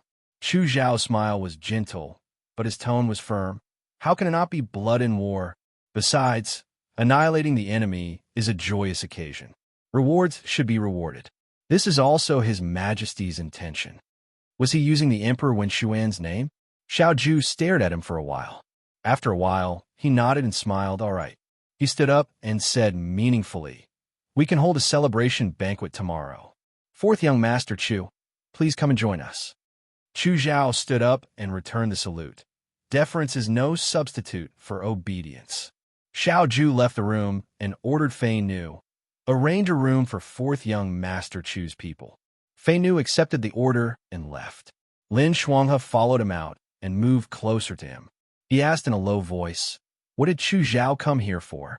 From the looks of it, is he going to stay in the Liang province guard for a while? Su Jingfu is anxious now that he's gone, Xiao Ju said calmly. He sent his dog over to take a look. Is there a problem? Lin Shuanghe looked back at the room and saw Chu Zhao drinking tea with his head lowered. He asked, Isn't it a bit unsafe for him to stay here? After all, this guy is Su Jingfu's man. Unsafe, Xiao Ju said. That depends on his ability. Let's go. Where are we going? Since it's a reward, we should see what's inside. Xiao Ju said playfully. He came to the Liang province guard with such great fanfare. It's just a few boxes of rewards. Isn't that a bit unreasonable? You want to take advantage of this opportunity again? Xiao Ju glanced at him. Lin Shuang has said, I don't mean anything else. I'm just asking. Don't be angry. Let's go see the treasures. He returned from the martial arts practice field and returned to his idle state. He lay on the bed and read a few travel books while waiting for Song Taodao to bring him food. After eating, Song Taodao was about to leave when he heard some movement outside the door. It seemed that Song Taodao was talking to someone. He thought that Xiao Ju had returned, so he got off the bed and opened the door. He saw Lin Shuanghe immediately. Dr. Lin? He looked around but didn't see Xiao Ju. He asked, Is the commander-in-chief not here? He went to discuss the celebration banquet with the instructor. Lin Shuanghe smiled. I'll wait for him in the room. I have something to tell him. Celebration banquet? Ian was confused. What celebration banquet? The Liang Province Guard's celebration banquet. Lin Shuanghe waved at Song Taodao.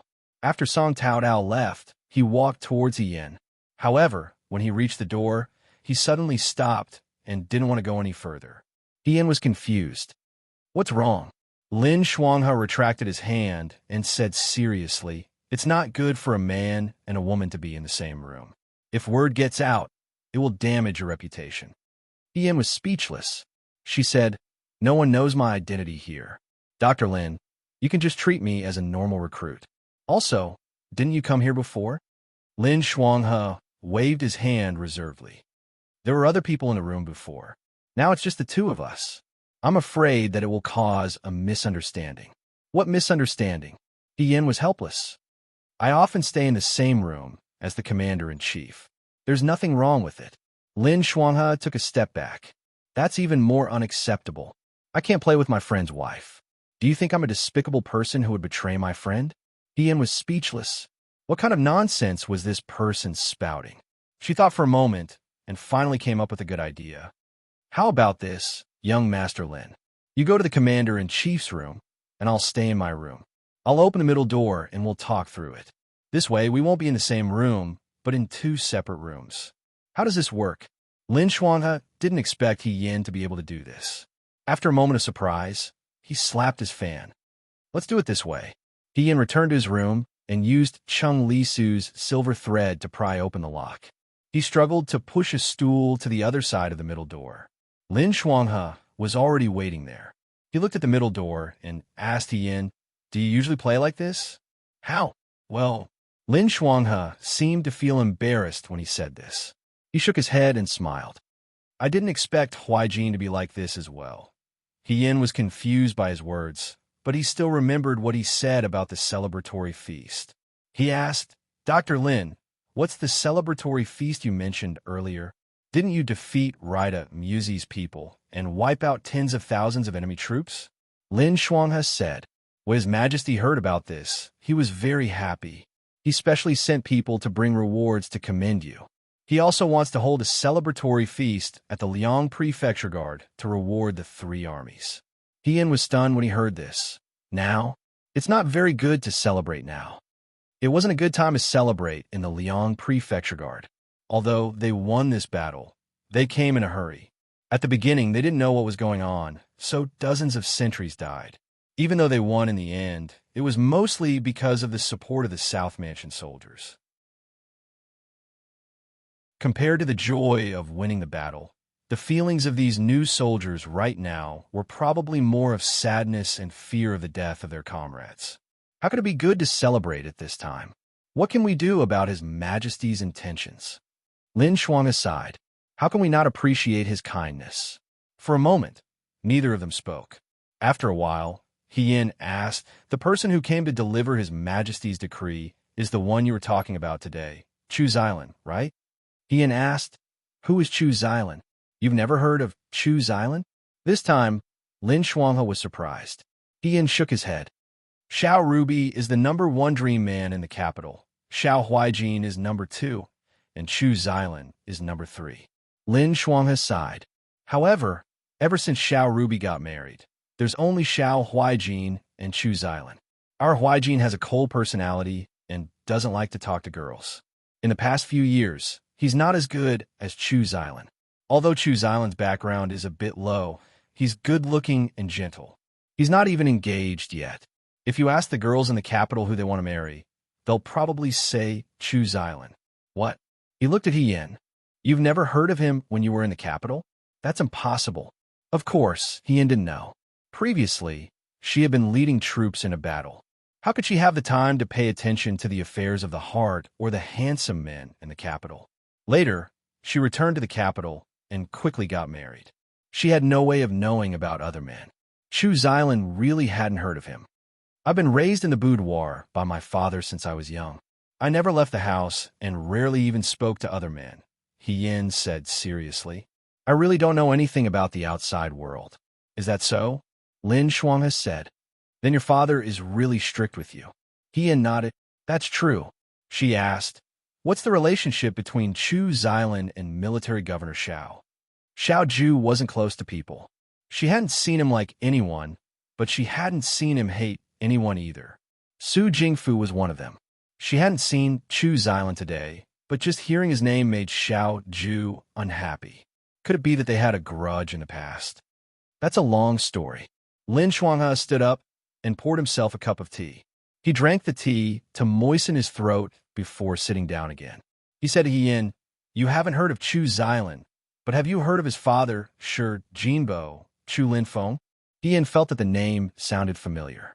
She thought for a moment and said, "Is he the one who married 19 concubines, each of them outstanding beauties?" Yes. He Yin remembered the name Chu Linfeng. When she was in the army, the deputy generals and subordinates would gather together to chat. They didn't envy the emperor, but they envied Shi Jinbo the most. Shi Jinbo was born handsome and was famous for being a handsome man in a way. His wife was a few years older than him. She was ugly and had a fierce temperament. A wastrel like Chu Linfeng wouldn't give up so easily. Before they were married, he spent every day in the flower shop. After they were married, he became even more serious. The wife he married was virtuous. She seemed to know that she was ordinary and wasn't favored by her husband, so she never stopped him from taking in concubines. Over the years, he took in 19 concubines. Each of them was beautiful, charming, and had their own interests. But taking in concubines was one thing. Over the years, other than the 3 young masters who crawled out of his wife's womb, no concubine was able to give birth to Shi Jinbo's children. It was said that these concubines were all fed sterile drugs before they entered the Chu family.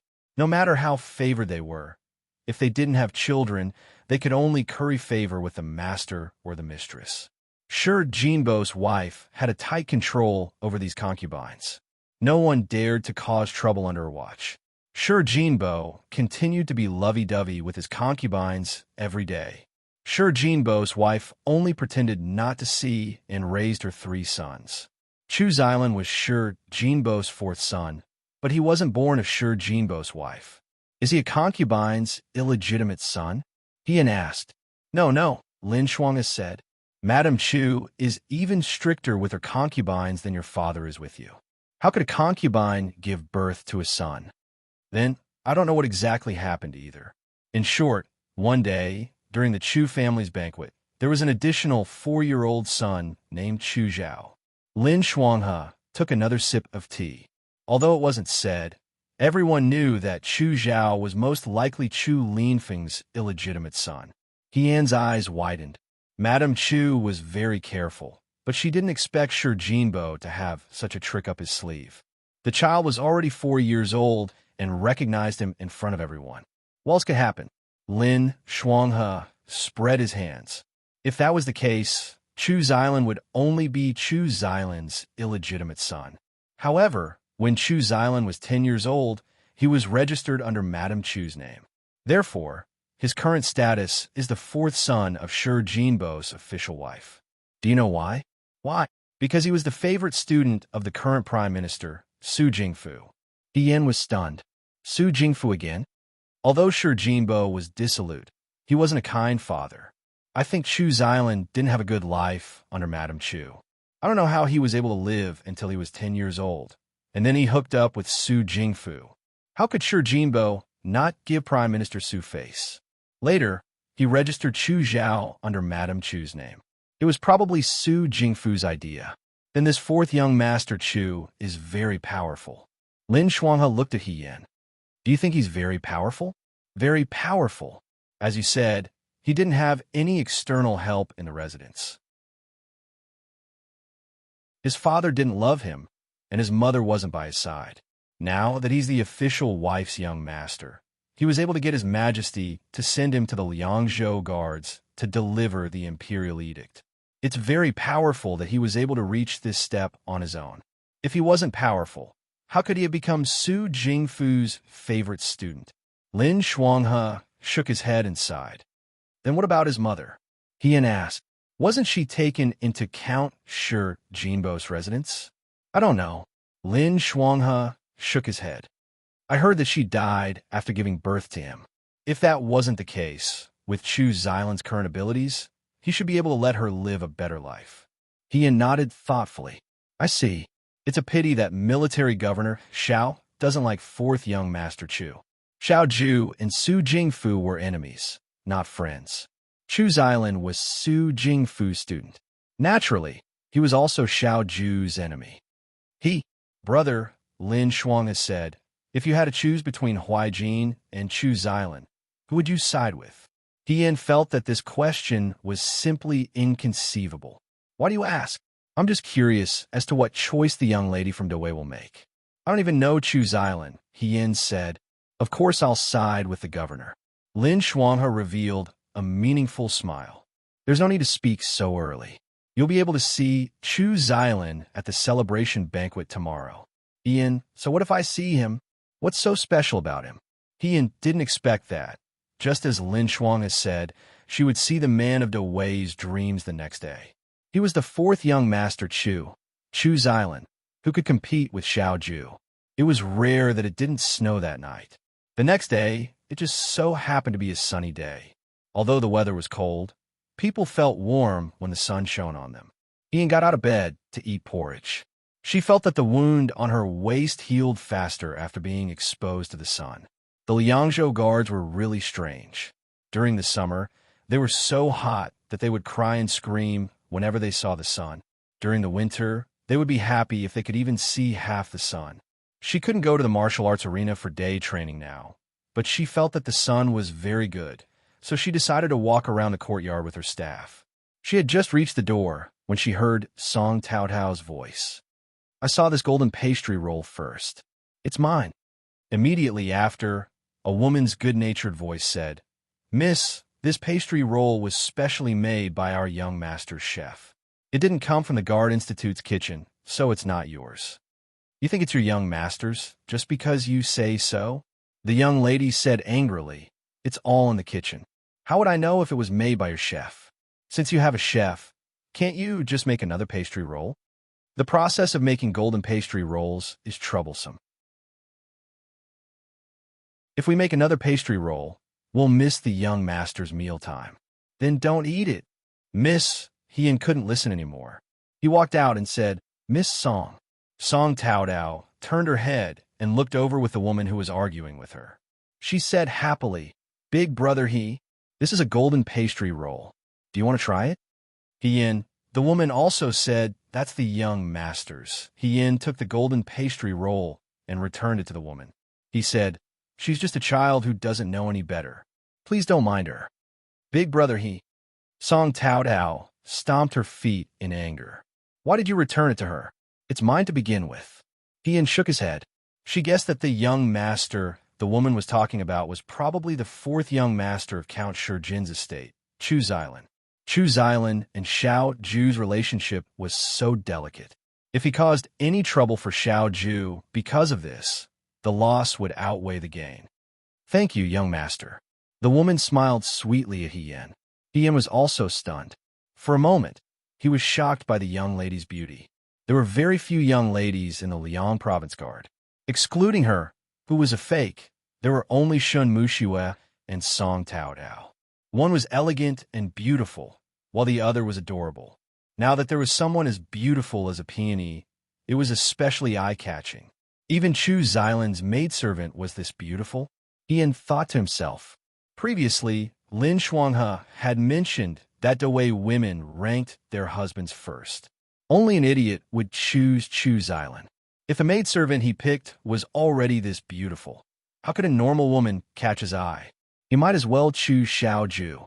Xiao Ju was surrounded by men. Perhaps he had seen too many men, and now he saw a woman. So his requirements were much lower, and there was still a chance. Seeing Ian staring at the woman's face without saying anything, Song Taodao became even more anxious. She anxiously tugged on Ian's sleeve and said, "Why are you looking at her? What's there to look at?" The woman holding the golden pastry roll saw this and burst into laughter. Her smile was captivating. "Ing Xiang," someone said. The maidservant named Ing Xiang immediately stopped, smiling, and bowed. "Fourth young master." "Fourth young master? Chu Xilan?" Ian turned around, and his gaze fell on the person in front of him. It was a young man wearing a light jade-colored robe with extremely wide sleeves and a jade crown. He looked as noble and pure as an orchid, but also as handsome as a banished immortal. He had a faint smile on his face as he nodded at Ian. Ian frowned. This person's appearance was very familiar. When he saw Ian, he was also startled. After a moment, he smiled as if he had seen through Ian's thoughts. He stretched out his hand with his palm facing up and said softly, "Little brother, you dropped something." Ian suddenly came back to his senses. She remembered where she had seen this person before. That day, she was still in Shuajing. For Yunqing's tuition fee, she had racked her brains and had no choice but to go to Lutong village to gamble. However, she had been chased by the losers. After she had beaten them all, someone suddenly appeared and told her that she had dropped some money. That person's good looks were hard to forget as long as one had seen him. Now that he suddenly saw him here, because it was daytime, Ian didn't recognize him for a moment. Instead, he recognized Yin first. "You are fourth young Master Chu?" Yin asked. Chu Xyla nodded. "That's me." Yin was momentarily speechless. What kind of luck was this? What kind of coincidence was this? Just by casually climbing over a wall at night to fight, she was able to meet the man of Do Wei's dreams. "This one is Chu Zhao." Chu Xylan looked at He Yin with a smile. "Little brother and I can be considered old acquaintances, but I don't know your name. May I know your name?" He Yin could somewhat understand why He Yin was able to be on par with Xiao Ju. He hurriedly returned the greeting. "You flatter me. This one is He Yin. The yin in grass and trees, He Yin in clear river and clear sea." Chu Zhao smiled. "That's a good name. But," he looked around and asked in confusion, "why is brother He here?" "Me?" He Yin said. "I am a new recruit of the Liang Province Guards. However, I was injured a few days ago, so I did not go to the practice field for training." "I see." At this time, Song Tao Tao, who had been silent all this time, finally reacted. She carefully pulled on He Yan's hand. Perhaps it was because she saw that Chu Xylan was too handsome, but her aggressive attitude towards Ing Xiang instantly disappeared. She even felt a bit embarrassed. In a low voice, she asked, "Brother He, who is this person? Do you know him?" This question was difficult to answer. She knew Chu Zhao, but she was not as familiar with him as Song Tao Tao thought. It was just that she had suddenly seen a familiar face in the Liang Province Guards, so she subconsciously became a bit excited. He Yin said, "This is the fourth young master of Count Shi Jin's residence. I met him once when I was in Shuo capital." Chu Zhao smiled. "We can be considered old acquaintances."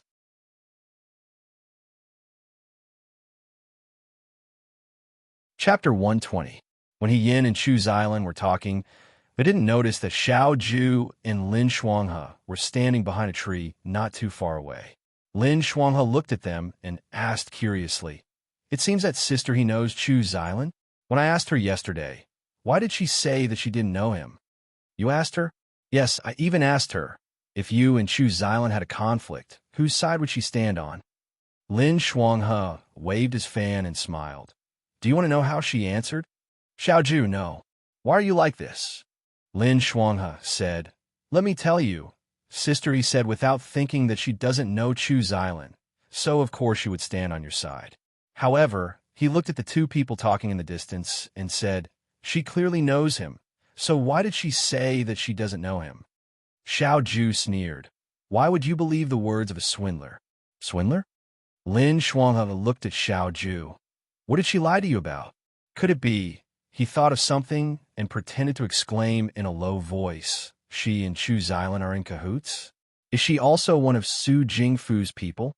Xiao Ju didn't want to bother with him. As they were talking, the beautiful servant named Ing Xiang turned her head and saw them. She immediately called out from afar, "Military Governor Xiao, young Master Lin." There was nowhere to hide now. Lin Shuanghe stood up and nodded reservedly. "Fourth young Master Chu, brother He Yin asked, "Did you also come out to sunbathe?" "We just came out for a walk." Lin Shuanghe held his fan and looked at He Yin and Chu Zhao. He asked tentatively, "Did brother He and fourth young Master Chu know each other?" He Yin said, "It's just a chance encounter. I only found out that he was fourth young Master Chu after meeting him at the Liang Province Guard Institution. I was also very surprised." "What do you mean by that? Let's hear it." Lin Shuanghe was relentless. Chu Zhao stood there with a smile. He had no intention of taking the initiative to explain. Xiao Ju's gaze was also calm, but it made He Yin feel a little cold. Song Tao Tao, on the other hand, was very curious and asked, That's right. How did you two know each other?" That He Yin could only brace himself and explain, "Previously, when I was in Shuajing, I went to Lutong village to gamble at night and won a lot of silver. I was chased by people and accidentally met fourth young Master Chu. Fourth young Master Chu found the money I left behind and returned it to me. At that time, I did not know his identity, so I hurriedly thanked him and left." "Lutong Villa?" Song Tao Tao was shocked. "Big brother you're gambling? Didn't you say that your father is very strict with you and that you don't leave the house?" Lin Shuanghe couldn't help but ask. He Yin raised his head and met Xiao Ju's half-smile. He couldn't help but feel his scalp go numb. Taking a step back, he said, "At that time, I was forced to make a living. I only went there once. I haven't gone there since." Lin Shuanghe and Xiao Zhu both knew that she was a woman. For a woman to go gambling alone at night, it was a bit too shocking. Furthermore, gambling was not a good thing, but to say in front of this group of important people really made her feel ashamed. "I didn't think that brother he would come to the Liang Province Guard Institution," Chu Zhao said with a slight smile.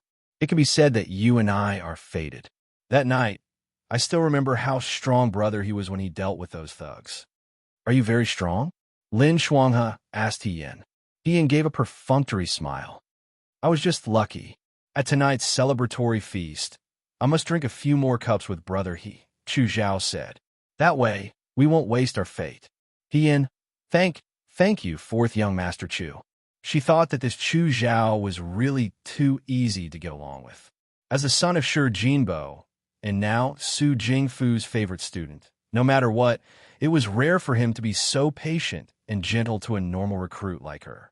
Not to mention whether he was good or bad, just based on his ability to conduct himself, there was nothing to say. "Ing Xiang," Chu Zhao glanced at Song Tao Tao and said with a smile, "Give the golden roll to this little girl to eat. I don't need these." Song Tao Tao was overwhelmed by this favor. For me? Yes, he said warmly. "If you really like it, I can have a chef make it for you every day." "But young master," Ing Xiang said hesitantly, "I brought the chef here especially for you." "I'm not particular about what I eat," Chu Zhao said. "There's no need to make these every day." Then, Song Tao Tao hesitated for a moment, then looked at him. "Thank you, fourth young Master Chu." "You're welcome." Tian looked at him and felt that Lin Shuanghe had mentioned yesterday that De Wei was the #1 man in women's dreams. No wonder Chu Xilan had surpassed him. He looked like this, and he was so gentle and considerate to women. He was probably the type that everyone, regardless of age, would like. Ing Xiang handed the plate with the golden roll to Song Tao Tao. Chu Zhao looked at Xiao Zhu. "Military Governor Xiao, where are you planning to go?" "The martial arts arena." Xiao Zhu smiled. "Fourth young Master Chu, do you also want to go?" "There's no need for me to go." Chu Zhao smiled. "I'll just go back to my room and read for a while." Lin Shuanghe cupped his hands towards Chu Zhao. "Then I'll see you tonight." He then looked at Hian. "Brother He, what are you doing?" "Me?" Hian didn't dare to stay too long with Chu Zhao. This person was still Su Jingfu's student. Who knew if he was a friend or foe? He said, "The weather is good today. I'm planning to take advantage of the sun to walk around the courtyard and recover." "That's fine too," Lin Shuanghe instructed. "Just don't make too much of a commotion." Hian nodded. The group then parted ways. Because Chu Zhao lived nearby, Hian didn't dare to go out casually, even though she really did want to ask Chu Zhao about the situation in Shuajing. However, looking at the atmosphere between Xiao Zhu and Chu Zhao, at least now wasn't a good time to ask. She went to the courtyard and tried to throw away the stick. She walked around for a while and only stopped when she felt tired. Then, she went back to her room to sleep and read. In the blink of an eye, it was already evening. Chung Lisu knocked on the door early in the morning. "Big brother." Ian went to open the door for him. Chung Lisu had changed into a new set of amber robes. The corners of the robes were embroidered with a group of black-tailed koi fish. He was in high spirits and grabbed Hian's hand. "I was afraid that you would be sleeping, so I didn't dare to come early. Look at my new robes. Do you think they look good?" "Hian, can I ask you a question?" "What is it?" "Why do you have koi fish embroidered on every piece of clothing?" When they were in Liangzhou City, Chung Lisu gave her a set of robes with koi fish embroidered on the corners. Hian had wanted to ask him for a long time. Was there a special meaning behind it? "You don't know." Chung Lisu turned around. "Speaking of which, my father fell in love with my mother at first sight. However, my mother's family had already taken her place in another family. They disliked my father because he was 2 years younger than my mother. My father bribed the cook in the residence to send the koi fish to my mother's small kitchen. When the cook was butchering the koi fish, he saw the letter inside. My mother was moved by the letter. Later, she persuaded my grandmother to marry my father." Chung Li-su usually didn't remember poetry and literature. However, he remembered it by heart now. He spoke with fervor and assurance. The guest came from afar, leaving me a pair of koi fish, who were cooked koi fish, and there was a ruler in the book. Kneeling and reading the book, what was in the book? On the top, it said to be longing for each other. On the bottom, it said to be eating more rice. He proudly said, "My name came from this book." Hien was stunned. "It's that interesting?" "That's right." Chung Li-su turned around and showed Hien the koi embroidery on his body. Later on, my clothes and hairpins were mostly in the shape of a koi fish. After all, the koi fish were my parents' matchmakers. Wearing it is where my parents' love for me. At this moment, Hien was truly envious of Chung Li-su. She said, "Your parents are so good." Of course. Chung Li-su finished speaking and looked at Hien. "Big brother, aren't you going to wear something else for tonight's celebration?" Hien lowered his head and looked at himself. "What's wrong with wearing this? Isn't everyone dressed like this?" She was still wearing the uniform of the Liang Province Guards. Today, she specially wore red for the celebration. "But you're the one who defeated Raida Muko. It's too plain to dress like this." "I don't have any other clothes," Hien said. "This is good. Let's go." The instructor can't wait. Chung Li-su shrugged and didn't force her. She closed the door for her, and the two of them walked to the wilderness at the foot of Baiwa Mountain. Today was the celebration banquet to celebrate the Liang Province Guard's victory over Raida Muzi's rebel army. There was no snow tonight, but it was colder than usual. A bonfire burned in the wilderness. The recruits sat on the ground and drank wine and ate meat. Although they were drinking wine and eating meat, compared to the previous Mid-Autumn festival, it was much more desolate. After all, they had just lost their comrades and were still traumatized from the war. A celebration was a little forced. The rewards had already been distributed to the instructors. Xiao Ju was very generous and distributed all the spoils of war to the soldiers. She didn't keep the reward from Her Majesty for herself either. When Chung Li-su arrived at the wilderness, she went to find Xiao Ju. Hien, on the other hand, went to the other side of Mount Hong. These days, she did not go to the martial arts arena, so the number of times she met with them was much less.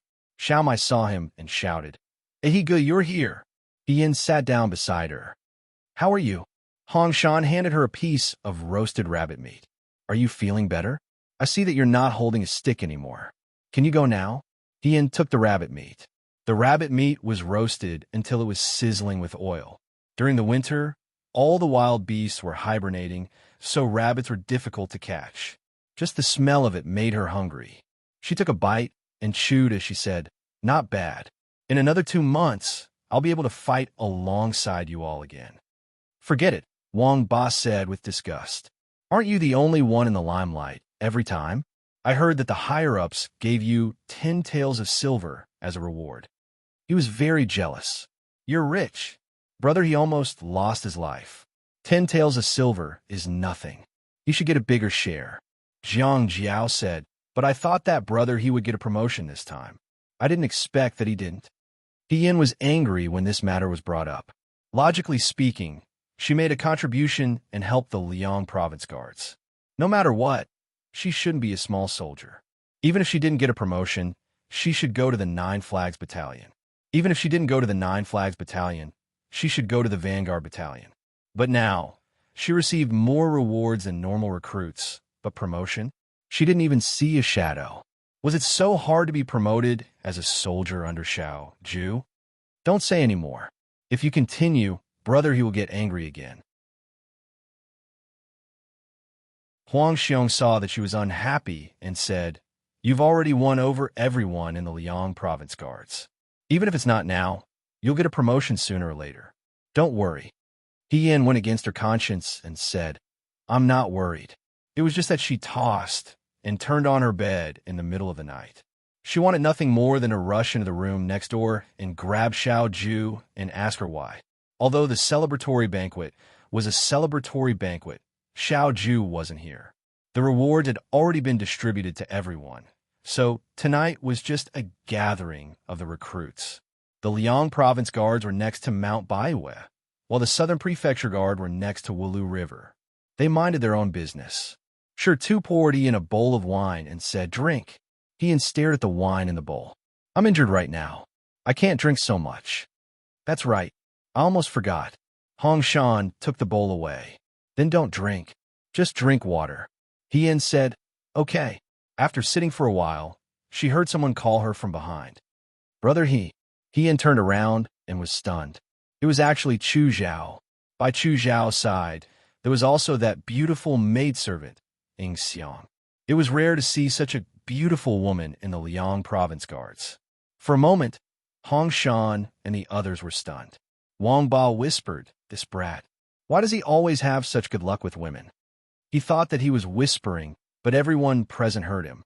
Ing Xiang couldn't help but laugh. Chu Zhao also laughed.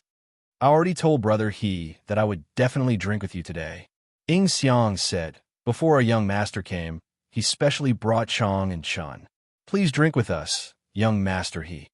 As soon as she finished speaking, she heard Wang Ba gulp loudly. Ian. She was in a bit of a dilemma. If she knew that she was drinking with Chu Zhao, would Xiao Ju think that she was in cahoots with Chu Zhao? It would really be snowing in June.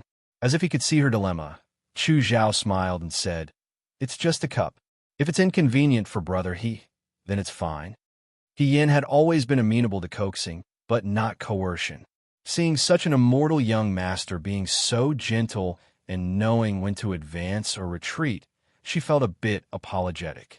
She wasn't some important person, so why would he personally invite her? It was just a cup of wine.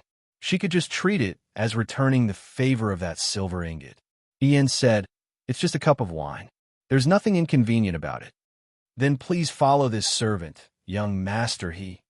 Ing Xiang turned around with a smile. He had originally thought that Chu Zhao was talking about drinking in the wilderness where the recruits were. Who would have thought that he would bring her to Chu Zhao's room? She didn't know if Xiao Ju was using her position to take revenge, but Chu Zhao's room really couldn't be considered luxurious. It couldn't even compare to Chung Li Su's room. It was just a bit better than the bunk rooms the recruits had. However, the courtyard was very large.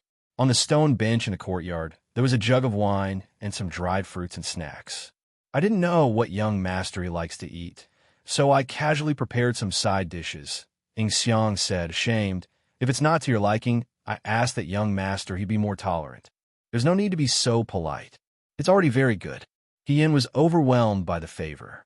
She was only a recruit in the Liang province guard.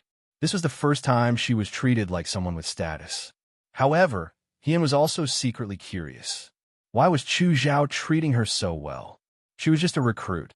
There was no need to be so polite. Just as she was thinking this, Ing Xiang had already picked up the white jade jug on the table and poured it into 2 jade cups. She smiled and said, "I heard young Master Lin say that young Master he is injured, so it is inconvenient for you to drink. This spring of Chong and is mild and not strong. It is sweet in the mouth. Young Master, he should be fine after drinking a little." He Yin smiled and said, "Miss Ing Xiang is still the most considerate." Ing Xiang pursed her lips and smiled. She put down the jug of wine and retreated behind Chu Zhao. "Last time when I saw Brother He and Shua Jing, I was in too much of a hurry and didn't get to know you well." Chu Zhao smiled and said, "Since we met in Liang province, it seems that we are fated to meet. Let's drink a toast." He raised his wine cup and lightly tapped it against the air in front of Ian. Ian understood and raised his wine cup as well. He thought to himself, last time during the middle of autumn, he got drunk and got into a fight with Xiao Ju. He even crushed his zither. He definitely couldn't repeat the same mistake tonight. However, this wine wasn't strong, so she wouldn't get drunk like last time. Moreover, she only drank a little, so there shouldn't be any problems. She tilted her head back and poured all the wine in the wine cup down her throat. Ian was stunned. Chu Zhao was also stunned. After a long while, Chu Zhao smiled and said, "Brother, he is indeed forthright." He had a habit of drinking in one gulp. He wanted to drink in small sips, but his hands were subconsciously moving. When he came back to his senses, he regretted it so much that his intestines turned green. He really wanted to scold himself. Why couldn't I control my hands? However, Ian praised, "What a fragrant wine." Ing Xiang snickered. Chong, and spring isn't something you can drink every day. In the Chu estate, there's only one remaining pot left this year, and it's here. Is it that precious? Ian was shocked and pushed the wine cup back. He didn't dare to drink anymore. Although this wine is precious, it can't be compared to you, brother he. Chu Zhao smiled. He reached out to take the wine pot and filled Yan's empty wine cup. Without Chong and Spring, you can buy the 18 immortals. Without like-minded friends, you won't be able to find them so easily. Yan, she said, Brother Chu, do you know that you're the #1 dreamer of all the women in the Wei? Chu Zhao was stunned. Now, I think you can add men into the list. He was so gentle and generous to men. Any man who stayed with him would be in danger. The courtyard was silent. After a while, Chu Zhao laughed heartily. He shook his head and said, Brother he, you're really interesting. I'm telling the truth. Yan was very sincere. Brother he, you flatter me. He waved his hand. I don't dare to be #1. Chong and Spring smelled refreshing. It wasn't as fragrant and strong as the 18 immortals, but it was quite strong. Yan felt a little lightheaded. When he saw the gentle and charming smile of the person in front of him, he raised his wine cup and said, Brother Chu, you deserve it. Let me toast you. He downed the wine in one gulp. On the other side, Lin Shuanghe was looking around for Yan. Have you seen Yan? He asked. Xiaomai had finished eating the barbecued meat. She went to steal some from the bonfire. When she heard him, she turned around and said, Are you looking for Ahige? Ahige was just taken away by 4th young Master Chu from the capital. Chu Zhao, Lin Shuanghe asked curiously, Why did he take Brother He away? To drink. Xiaomai scratched her head. He said he would treat Ahige to a taste of Chong and Spring. When Lin Shuanghe heard the news, he immediately rushed back. When he reached Xiao Ju's room, the door wasn't closed. He pushed it open. Xiao Ju was sitting at the table, wiping her sword. Chong and Spring wasn't an ordinary sword. It had to be cleaned every day to ensure that the blade was crystal clear. Lin Shuanghe asked, Do you know where Yan went? Xiao Ju didn't bother to answer him. Chu Zhao took him a drink. Xiao Ju looked up. So, aren't you worried, big brother? Lin Shuanghe slammed his fan on the table. That's Chu Zhao we're talking about. Move aside, Xiao Ju said unhappily. You're blocking the light. Lin Shuanghe moved to the side. Don't wipe it. In public, Chu Zhao is Su Jingfu's man. If he wants to recruit Yan to his camp, what will you do? I heard that Yan's strength is one of the best in the Liangzhou guards. If such a talent falls into Su Jingfu's hands, it will be very troublesome. When he saw that Xiao Ju's expression didn't change, he went around to the other side. In private, how can you let your girl drink with another man? As soon as he said this, Xiao Ju stopped what he was doing. He looked up and glanced at Lin Shuanghe. Who told you that she's mine? Come on. Lin Shuanghe obviously didn't believe him. If she's not yours, how can you let her live next door with a door in between? You even let her pick the lock. How come I didn't realize that you could do this before? Are you interested? Xiao Ju, if you don't have anything else to say, then get out. Don't bother me. Xiao Huaijin, you're not Chu Xilan's opponent if you're so fierce. As he spoke, he heard a rustling sound coming from the middle door of the house, as if a mouse was shuttling in and out of the clutter. The two of them looked up and saw a silver wire sticking out of the one keyhole on the door. The silver wire twisted in a crooked manner and accurately pushed the lock pin inwards. With a clack, the lock fell to the ground and the door opened. Lin Shuanghe clapped his hands. Good skill. Then he looked at Xiao Ju. And you said she's not yours. Xiao Ju was speechless for a moment and stood up. He walked over from the door. She walked very slowly and steadily. When she saw Lin Shuanghe, she even greeted Lin Shuanghe with her hands cupped together. Brother Lin, Lin Shuanghe, why aren't you calling me Dr. Lin anymore? He acted as if she didn't see him and walked over to Xiao Ju. Xiao Ju's gaze fell on Yan. The young man was wearing the red uniform of the Liang Province Guards. His hair was neat and tidy as he bowed respectfully to Lin Shuanghe. At this moment, Lin Shuanghe and Xiao Ju were both stunned. The window wasn't closed and the wind blew in, causing the scrolls on the table to flip slightly. It brought with it a burst of coolness and a faintly discernible aroma of wine. It was faint but not real. The sweet and refreshing smell was like the spring day in Chang, and city, sparkling and beautiful. Her gaze was even more sparkling than the spring sun. Xiao Ju felt a chill run down his spine as he felt a sense of déjà vu. She vaguely remembered that someone had looked at her with the same gaze on the night of mid-autumn. "Have you been drinking?" As he spoke, he subconsciously pushed one Xiangqin closer. When this person was drunk, it was impossible to tell if she was sober or not just by looking at her face. However, her actions would only be inconceivable. Lin Shuanghe smiled and picked up his tea, planning to take a sip and watch the show. Ian looked up and gave Xiao Ju a big smile. "I can memorize the way to university now, father." Lin Shuanghe spat out his tea.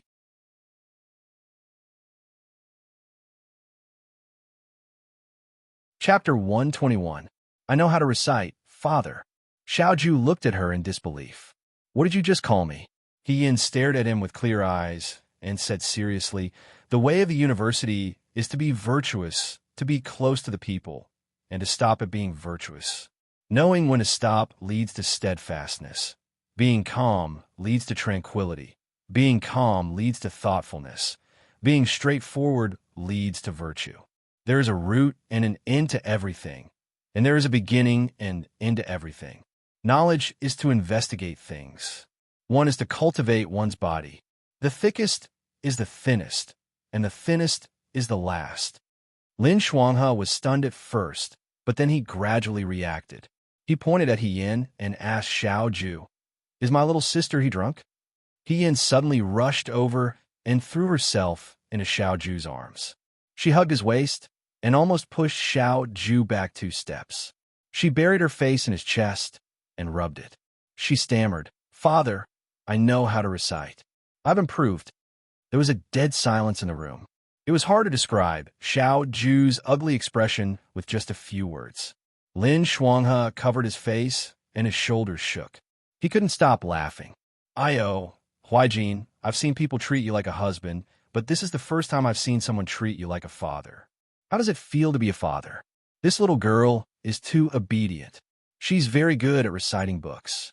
She's very talented." As if encouraged by Lin Shuanghe's words, Yin raised her head from Xiao Ju's chest and stared at Xiao Ju with sparkling eyes. "Father, I'm now the first in the Liangzhou guards." Xiao Ju grabbed her arm and tried to pull her hand away from his waist. "Let go." "No." Yin was very strong. Xiao Ju didn't know if it was because she threw rocks every day, but he couldn't pull her hand away. Yin raised his head and looked at him. "You can test me. I can answer anything." She looked like a child who got first place and wagged her tail to show off. Xiao Ju face-palmed. "Let go first." "No." She hugged Xiao Ju's waist even tighter and wanted to stick her whole body to him. Xiao Ju desperately moved back, tried to distance himself from her, and not let his body touch hers. Unfortunately, it was futile. Xiao Ju wanted to pull Yin's hand away. Lin Shuanghe said, "Sister Yin is still injured. If you move her, you'll hurt to do it. Another half a year has passed, and it's not good." Xiao Ju's to Xiao Ju's to Xiao Ju. "Just let her hug you for a while. To be. She was a little girl who had come all the way to Liangzhou and hadn't been home for so long. She must be missing her father." He made a hugging gesture. "Can't you give her the warmth of home? Don't be so petty. You're not the one who's at a disadvantage." Xiao Ju was about to speak, but the person in her arms had already buried her head in her chest. She continued to recite in a muffled voice. "You are a general. You are both tough and soft. You are also a general. Mortals judge generals by their bravery. Bravery is one of the few things that make up a general. A brave man must be flexible. If he is flexible and does not know the benefits, it is impossible. Therefore, there are 5 things to be cautious about. The first is reason, the second is preparation, the third is fruit, the fourth is war, and the fifth is agreement. Reason is to govern the masses as if they are widows. Preparation is to go out as if they are facing the enemy. Fruit is to face the enemy without thinking. Although the war is to defeat the enemy, the war is to start. Receiving an order and not rejecting it. Returning after defeating the enemy is the etiquette of a general. The day my teacher came out, there was glory in death, no disgrace in life. Lin Shuanghe listened in a daze. He knew the previous one, but he didn't know this one. He asked Xiao Ju, "What is my Mimi reciting?" Wu Zi's Art of War, Treatise on Generals. Xiao Ju was slightly surprised. She actually knew this? My Mimi is really knowledgeable. Lin Shuanghe praised. You can even recite this. Of course. He poked her head out from Xiao Ju's arms. As a general, this is how it should be. Mimi is really ambitious. Lin Shuanghe smiled and said, "You want to be a general? I was originally a female general." Good. Lin Shuanghe smiled and covered his face with his fan. Look at your ability. Ian raised her head again and looked up at Xiao Ju. She happily asked, "Father, did I recite it well?" Father again. Xiao Ju's feelings at this moment were indescribable. Outside the door, Shunhan had just walked in when he saw two people hugging through the open window. When he looked again, it was actually Xiao Ju hugging Ian. Ian hugged Xiao Ju's waist and said something softly. Shunhan was stunned and his face turned red. He only felt that it was unbelievable. Damn it. Although he already knew that the relationship between these two was not ordinary, seeing such an intimate scene with his own eyes was still shocking. Shunhan pondered the meaning of Xiao Ju's words. Could it be that she still had feelings for Ian? Perhaps they had already renewed their previous relationship and reunited? There was still Lin Shuanghe in the room. She just stood there and watched. Didn't she feel that she was the extra one? Xiao Ju was being intimate with Ian. Didn't she feel awkward being watched by Lin Shuanghe? The big shots from Shuajing were really hard to understand. In an instant, Shunhan felt tired. He turned around and tiptoed away. Forget it. I'll just pretend that I didn't see anything. In the room, Lin Shuanghe was about to die of laughter. Xiao Ju's face was ashen. She tried several times to pull Ian down, but failed. Ian hugged his waist tightly, as if he was hugging a family heirloom. "Father, I've improved. I'm number one now. Why aren't you saying anything?" She was a little sad. "Can you praise me?" Xiao Ju said, "I'm not your father." It would have been better if he didn't say this. As soon as he said this, Hian's eyes suddenly filled with tears. She looked at him tearfully, as if he had done something evil. She asked, "You don't recognize me either?" Xiao Ju paused. Suddenly, an inexplicable sense of irritation appeared in his heart. He was most afraid of women's tears. Especially in this situation, it seemed as if he was the one who made Yin cry. Sure enough, the divine hand in white, who was most protective of girls, immediately stood up for his newly recognized sister. He said, "It's just a matter of one sentence. Look at how you made the little girl cry. She's such a sensible and smart child. If you don't recognize her, others will rush to recognize her. Xiao Huijin, quickly praise her. Immediately right now." Xiao Ju was speechless. He suppressed his anger and lowered his head to look at her. She was still dressed like a teenager, but her frowning and pitiful appearance was really a little girl. Perhaps she had mistaken him for He Sui. Oh, but was He Sui usually very strict with her? Even when he was drunk, he had to gain his father's approval. In an instant, Xiao Ju saw his own shadow in this girl. He was discouraged and resigned to his fate. He gave up trying to pull her hand and said, "You did very well." "Really?" Ian immediately looked at him with sparkling eyes. "Really?" Xiao Ju spoke against his conscience. "Thank you." She was a little embarrassed. "I'll do better next time. I'll make father even more proud." Xiao Ju had a splitting headache. He only said, "Then let go of me first. You're hugging me too tightly." "But I really like hugging father." Ian revealed a very satisfied smile. She greedily hugged him and did not want to let go. "I wanted to hug father like this for a long time. Why can my brothers and sisters do it, but I can't?" Lin Shuanghe was still smiling. When he heard this, his heart ached so much that tears almost fell. He only said, "Is sister He being bullied at home? Her father doesn't even hug her?" Xiao Ju was also very puzzled. In the secret letter from Shuajing, He Sui only had one son and one daughter. Ian only had one brother. How could he have a sister? I'm number one now. Ian stared at Xiao Ju and said, Father, aren't you happy? Xiao Ju, he said expressionlessly, I'm very happy. Then what do I get as a reward? Reward? Xiao Ju frowned. What reward do you want? Ian rubbed her face against the buttons in front of his lapel. Her face was very hot, and it was very cool. However, Xiao Ju's body stiffened. You don't touch me. As soon as he said this, he saw Yin let go of his lapel. She felt something from his waist and proudly showed it to Xiao Ju. I want this. That won't do. Xiao Ju reached out to snatch it, but Yin dodged. This person was drunk and her mind was not clear. However, she was still agile and her footsteps were not messy. Just by looking at her appearance, one could not tell that she was drunk. Yin lowered her head and looked at the thing in her hand. It was a jade pendant carved with a snake. It was a rare black jade. It was warm and cold to the touch. One look, and she knew it was a treasure. She loved it so much that she could not put it down. Thank you, Father. Xiao Ju was so angry that he laughed. I didn't say I'm giving it to you. Lin Shuang has stopped him from snatching the jade. He said, Why are you arguing with a drunk person? Let her play with it now. Tomorrow, when you're sober, you can ask her for medicine. How could she not give it to you? However, he touched his chin. Sister, he has good taste. She saw the most valuable thing on you at first glance. Not bad. Xiao Ju was too lazy to pay attention to him. However, she did not try to snatch the jade from Yin. Watch me. Lin Shuanghe walked in front of Yin and coughed lightly. Brother He, let me ask you, do you like this jade? Yin played with the jade pendant in his hand. I like it. Do you like Chu's Island? Chu's Island. Yin asked in confusion. Who is that? You're drunk and don't remember this person. It seems like you're not with Chu Zhao. Lin Shuanghe smiled. Then do you like Xiao Ju? Xiao Ju, are you done? Yan's answer was unexpected. She looked up as if she was thinking about the name. After a while, she nodded. I like it. Lin Shuanghe's eyes lit up. What do you like about him? Medicine for me. Yan held his head. I'm so sleepy. After he finished speaking, he fell on the soft couch and fell asleep. Lin Shuanghe stood up straight. She said waste. Xiao Ju did not hear what Yin said. She was a bit annoyed. What?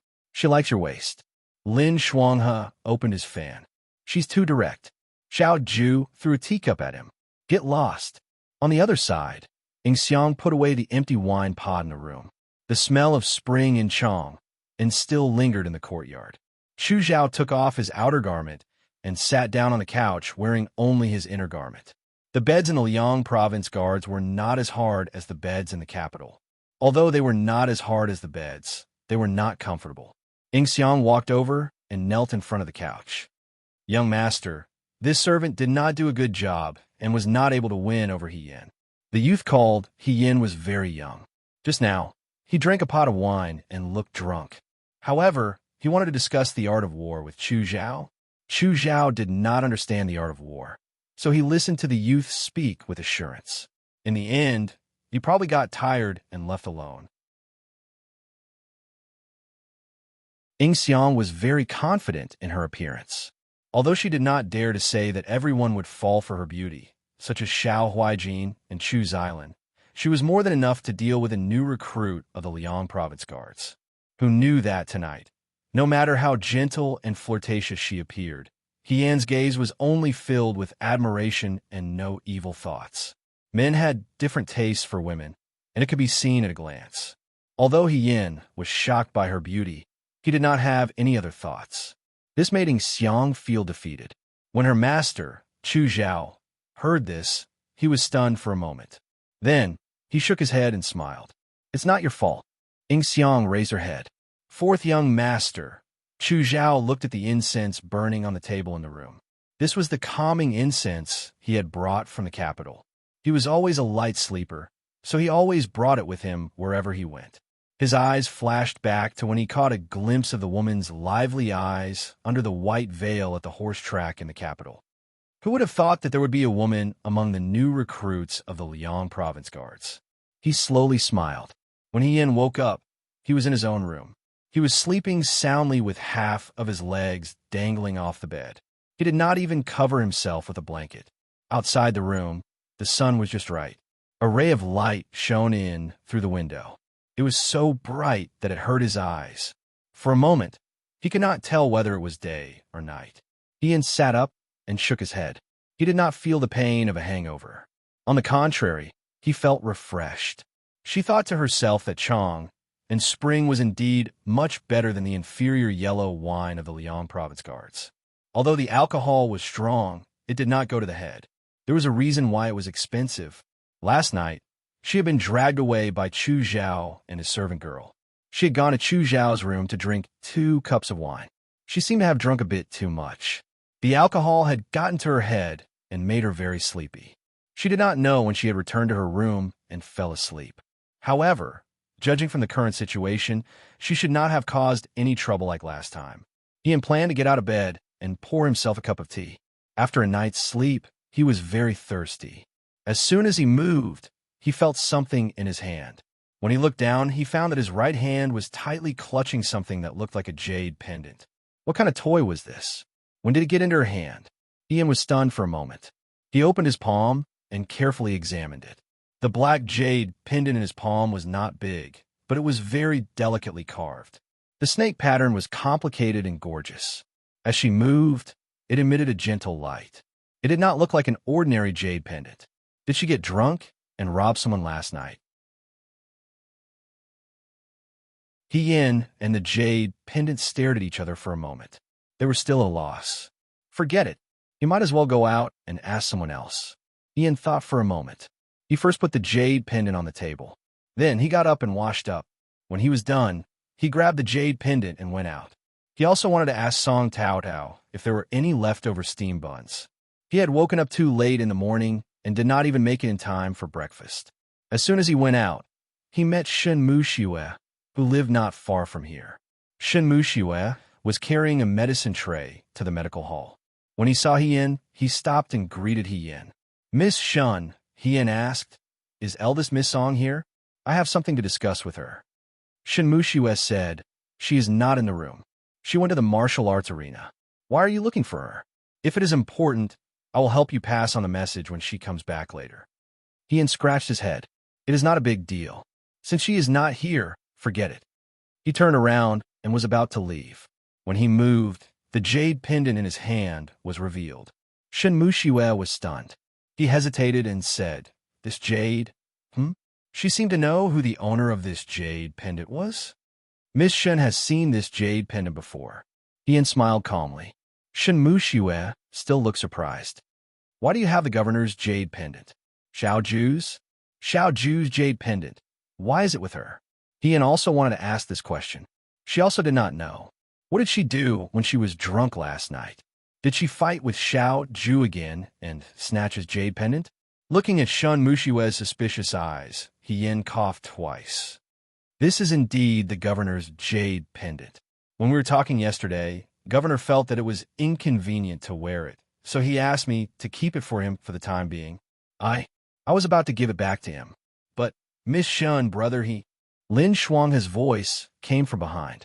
He must have heard the conversation between Yin and Shen Muxiue. He smiled and waved his fan. "Miss Shen, are you going to the medical center?" Shen Muxiue nodded slightly. "Then go quickly.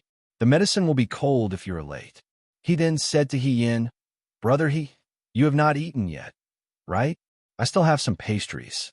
Just eat some to fill your stomach." Yin said, "Thank you, young Master Lin." Shen Muxiue bid farewell to the two of them. Yin followed Lin Shuanghe to his room. She hesitated and wanted to ask questions, but she did not know where to start. Lin Shuanghe put a few plates of salty pastries on the table and poured a cup of hot tea for her. Seeing her hesitant appearance, he smiled and said, "Are you still thinking about the jade pendant?" Yin was surprised.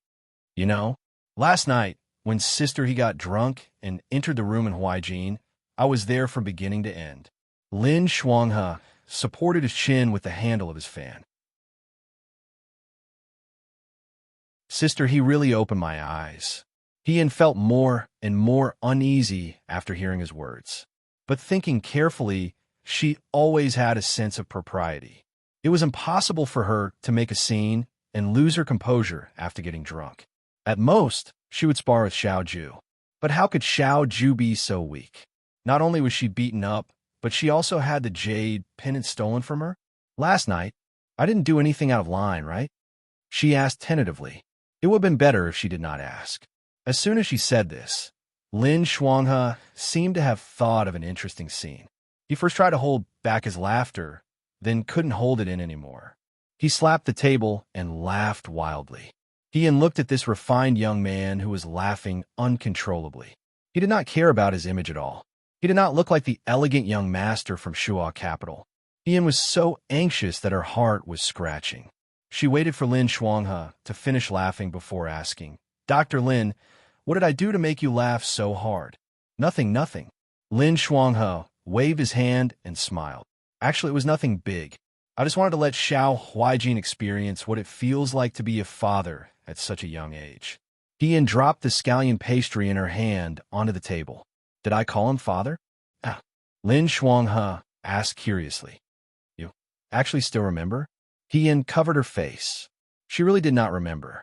But she remembered that when she was young, there was also a family banquet.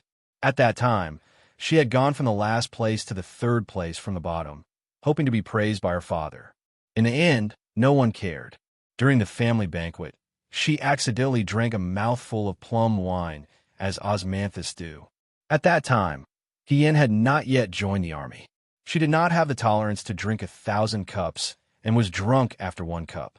After she was drunk, she hugged He Yuanliang's leg and called him father. She even asked He Yuanliang for a reward.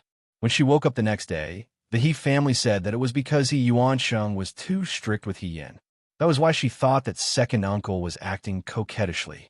Madame He, however, did not like it and scolded her in the room so that she would not say anything wrong in the future. But in the end, it became a hurdle in her heart that she could not get over. Because she had never been acknowledged, she especially looked forward to it. Because she saw other sisters acting coquettishly with their fathers, she longed for her father to pat her on the head and say, "You did well." Perhaps it was because she saw Lin Shuanghe in the Liangzhou Guards, which reminded her of the things that happened when she was young. What she thought about during the day, she dreamed about it at night. Even when she was drunk, she could not avoid it. Instead, she became a joke. Forget it. What was done was done. So what if she could turn back time? Hien put the jade in her hand on the table. What is this? This is Huijin's reward for you. Lin Shuanghe held back his laughter. Reward? You memorized very well. You memorized the way of university and Wu Zi's art of war in front of Huijin. Huijin was very pleased and gave you this jade as a reward. Hien, I snatched it, didn't I? Lin Shuanghe failed to hold back his laughter and laughed loudly. As he laughed, he slapped his fan. Sister He, you didn't see Huijin's face at that time. I've known him for so long, but it's the first time I've seen him so embarrassed. Which woman in this world would dare to hug him and not let go? He was forced to retreat step by step. He even gave away his family heirloom jade and had nothing to say. Only you, sister. He cupped his fists at Hien. Only you. Hien was dizzy from his words. She caught the key words in his words. Family heirloom? She looked at the jade on the table. This one? The night before Madame Zhao's zodiac, she dreamed of a big black snake with 2 pieces of jade in its mouth. It was circling around the pillar in front of their residence. Later, after Xiao Jing was born, she took the name Ruby. There was a bandit gentleman like gold or tin, like a jade. After Xiao Ju was born, her family name was Huijin. Hien said, Huijin held Yushi, so he couldn't show his poverty. Yes, that's what it means. Lin Shuanghe put away his fan. The 2 brothers' names are both related to jade. Because Madame Xiao dreamed of the big black snake, the Empress Dowager bestowed a 2-colored jade, half black and half white. It was made into 2 jade pendants with snake patterns. The white one was given to Xiao Ruby, and the black one was given to Xiao Huijin. Ever since I've known Xiao Huijin, I've never seen this jade pendant leave his body. Hien looked at the jade pendant in front of her and suddenly felt that it weighed more than 1,000 pounds of gold. That's why I said, Sister you have a very good eye. Lin Shuanghe praised. Of Xiao Huijin's entire body, apart from himself, this jade pendant is the most valuable thing. You didn't miss out on either of them and took them all. Brilliant, amazing, beautiful.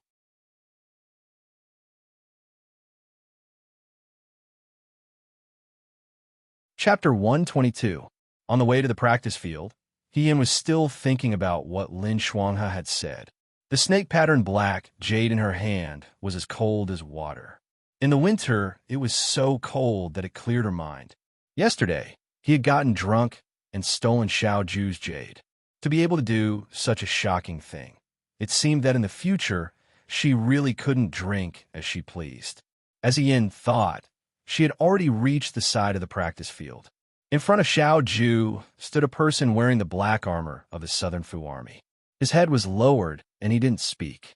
When he got closer, Xiao Ju said coldly, "This is your formation?" That person was probably his vice commander, the leader in charge of the Southern Fu army's formation. He looked tall and strong, but in front of Xiao Ju, he was like a child who had made a mistake. He lowered his head and said, "This subordinate knows his mistake. Everyone might not be used to the snowy weather in Liangzhou. Not used to it." Second young master, Xiao glanced at him and asked, "Do you need me to teach you how to get used to it?" Heian clearly saw that the tall and sturdy man was so frightened by Xiao Ju's words that he trembled. He said, "This subordinate will take them to train right now. Double the daily training," Xiao Ju said calmly. "If this happens again, you don't have to stay in the Liangzhou Guard anymore." "Yes." The man obediently left again. Heian craned his neck to look at the martial arts field. He saw that after the man left, he poured a torrent of abuse on the Southern Prefecture soldiers standing in front of him, and once again began to drill the military formation. He couldn't help but be speechless. Xiao Ju's attitude towards the Southern Prefecture soldiers was different from his attitude towards the Liang Province Guard recruits. He rarely showed his face towards the Liang Province Guard recruits, while he was more distant towards Shunhan and the others, and was even more courteous. Only when he faced the Southern Fu army did he truly show his usual self.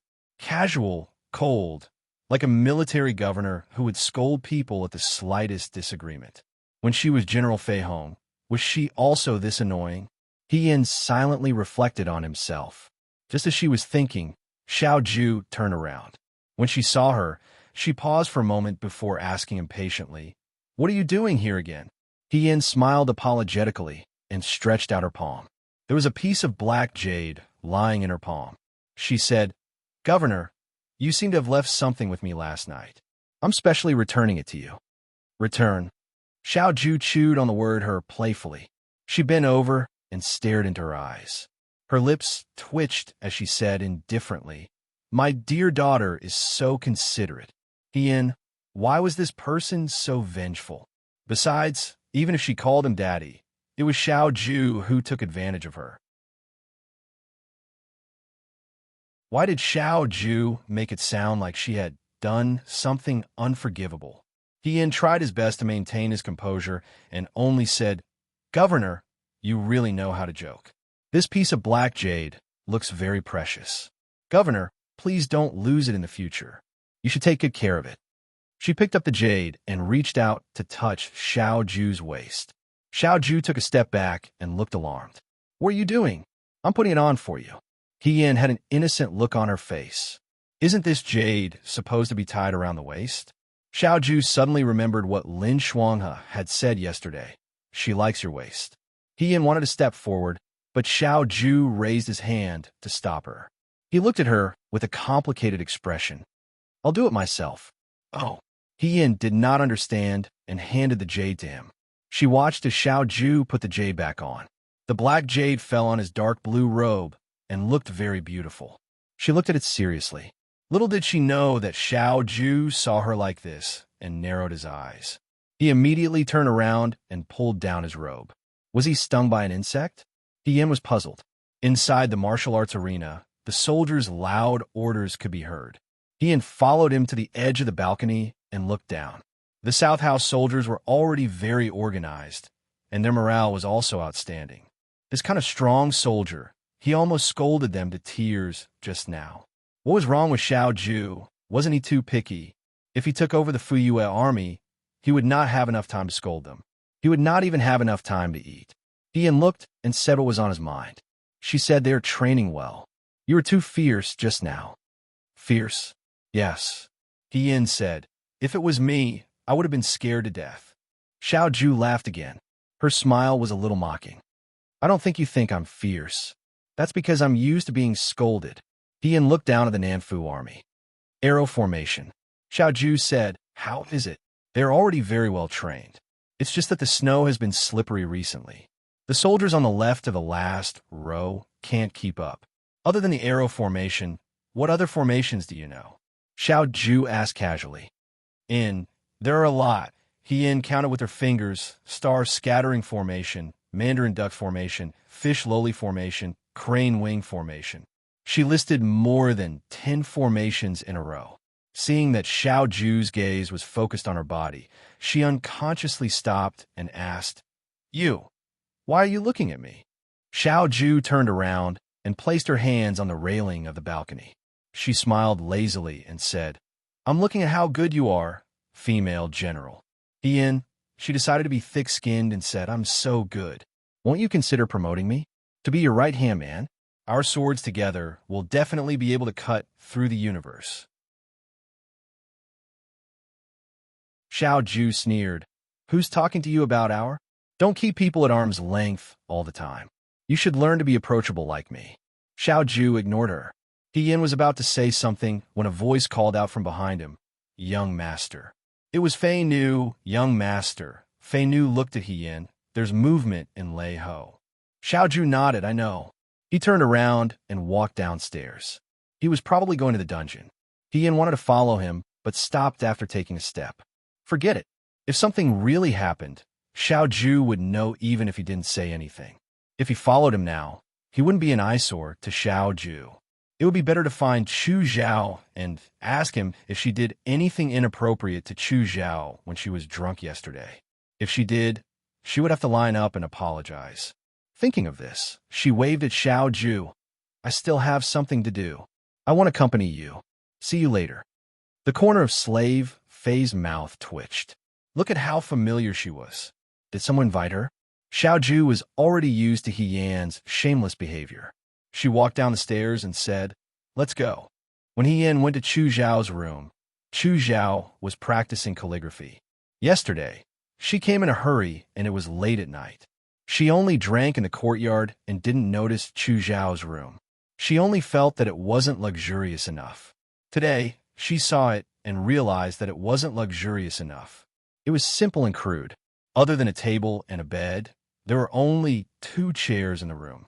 There were no decorations at all. However, this fourth young master Chu was quite happy with himself. He even put incense in the room and hung a gauze curtain. Therefore, the originally simple room looked like a hermit's room. Ing Xiang saw her and smiled. Young Master He, are you here to see your young master?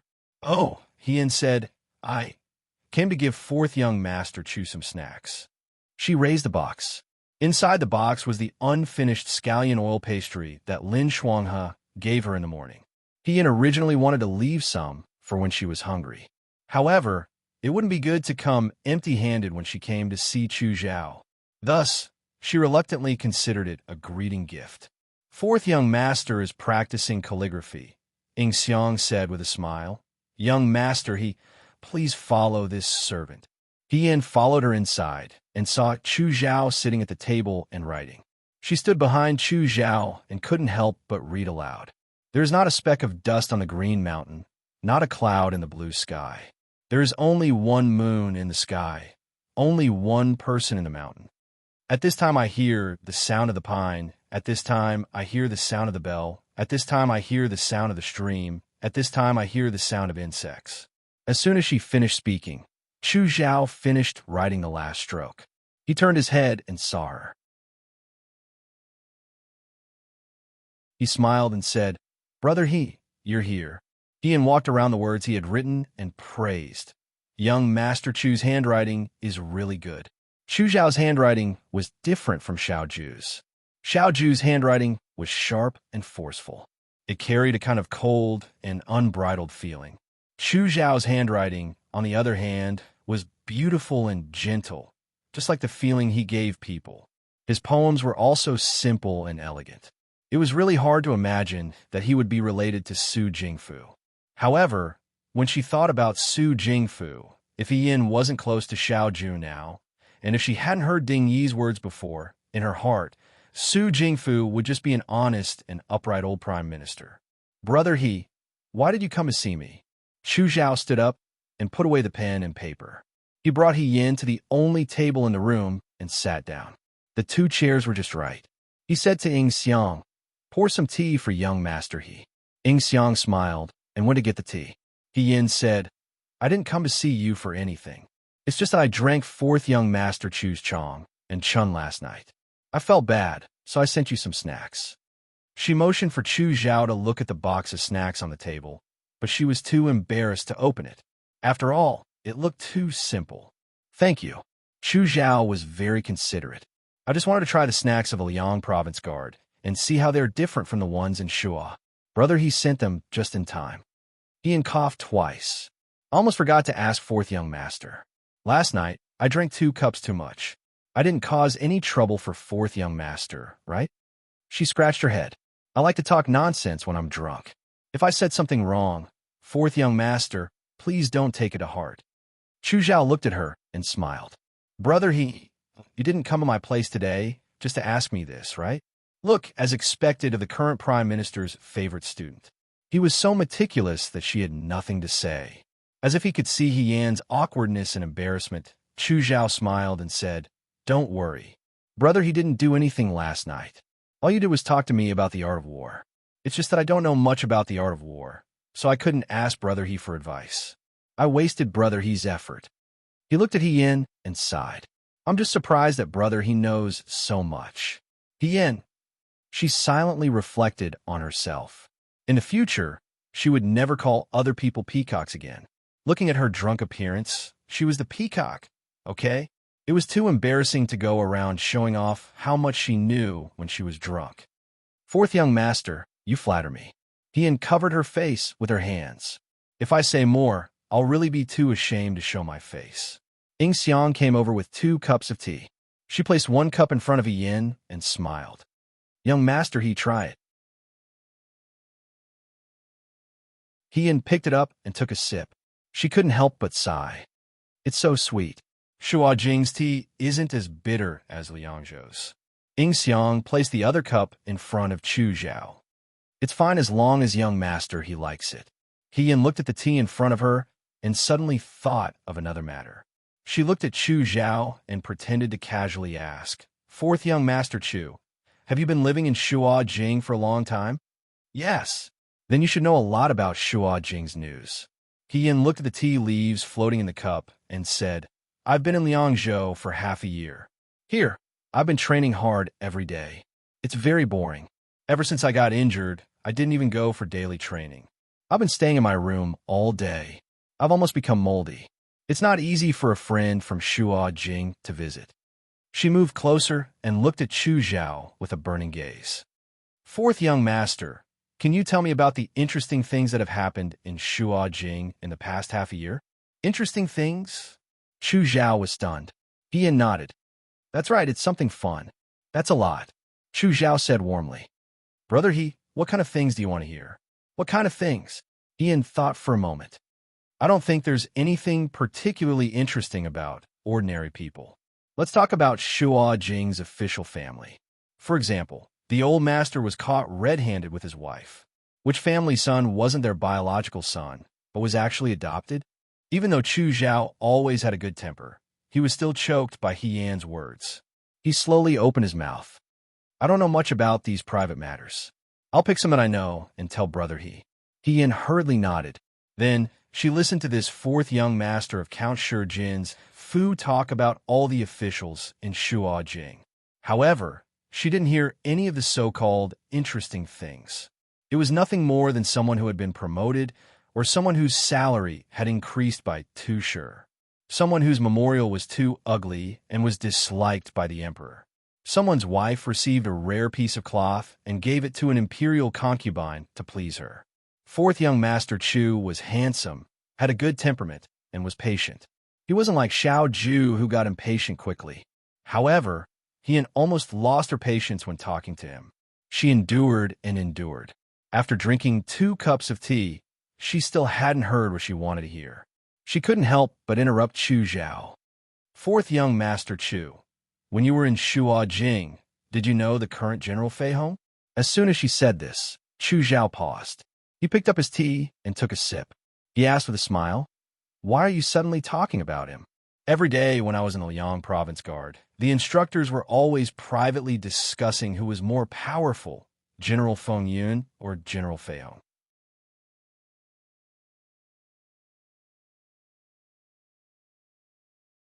Fei Nu delivered the letter and said in a low voice, "We found the person who met Lei Ho." The letter came from Jiang. Jiang? Xiao Ju raised her eyebrows. "That's right, Xiao Huaijin." Lei Ho opened his mouth. His voice seemed to have been burned by fire. It was extremely hoarse. It was as if he would not be able to speak in the next moment. His lips were cracked and bloodshot. He said, "I've already written a letter to the person who met me, as you said. According to the agreement, you can let my wife and son go." Xiao Ju glanced at him and smiled. "In your eyes, am I such a person who keeps her promises?" "You." Lei Ho's expression changed greatly. He suddenly stood up. However, his hands and feet were shackled. As soon as he moved, there was a rustling sound. These days, he had eaten very little. His entire body was weak. When he moved, he did not reach Xiao Ju. Instead, he fell to the ground. The young man sat on a chair and looked down at him with his head tilted. It was as if he was admiring his sorry state. After a while, he slowly said, "I only said that I would consider it." As a prisoner, he had to have the self-awareness of a prisoner.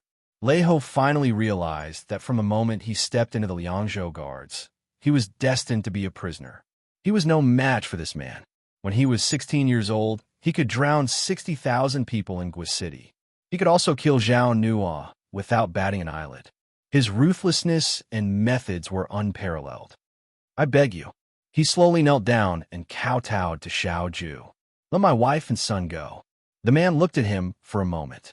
Then he slowly said, "Okay, let me ask you again. Do you only communicate with the person who met you through letters?" Yes, yes. Since he had already decided to surrender, his goal was only to ask Xiao Ju to let his wife and son go. Therefore, he told him everything, hoping that the man in front of him would be lenient. He said, "We sent a letter every month. The person who met me was in Shuajing. Then he went to Jiang. That's all I know. If you want to find him, go to Jiang. You'll definitely find him." Jiang City. Xiao Ju muttered to himself and looked at him.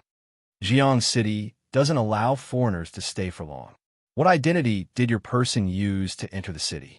I don't know. Lei Ho said, "I only know that he lives in Jiang's Suiwei Pavilion." Suiwei Pavilion. Xiao Ju stood up and said, "I understand.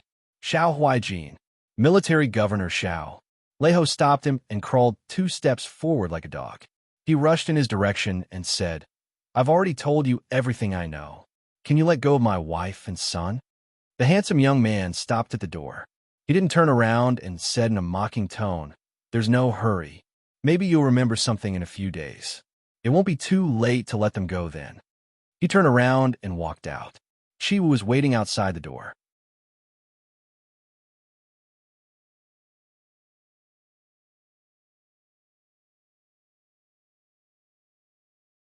Chapter 123.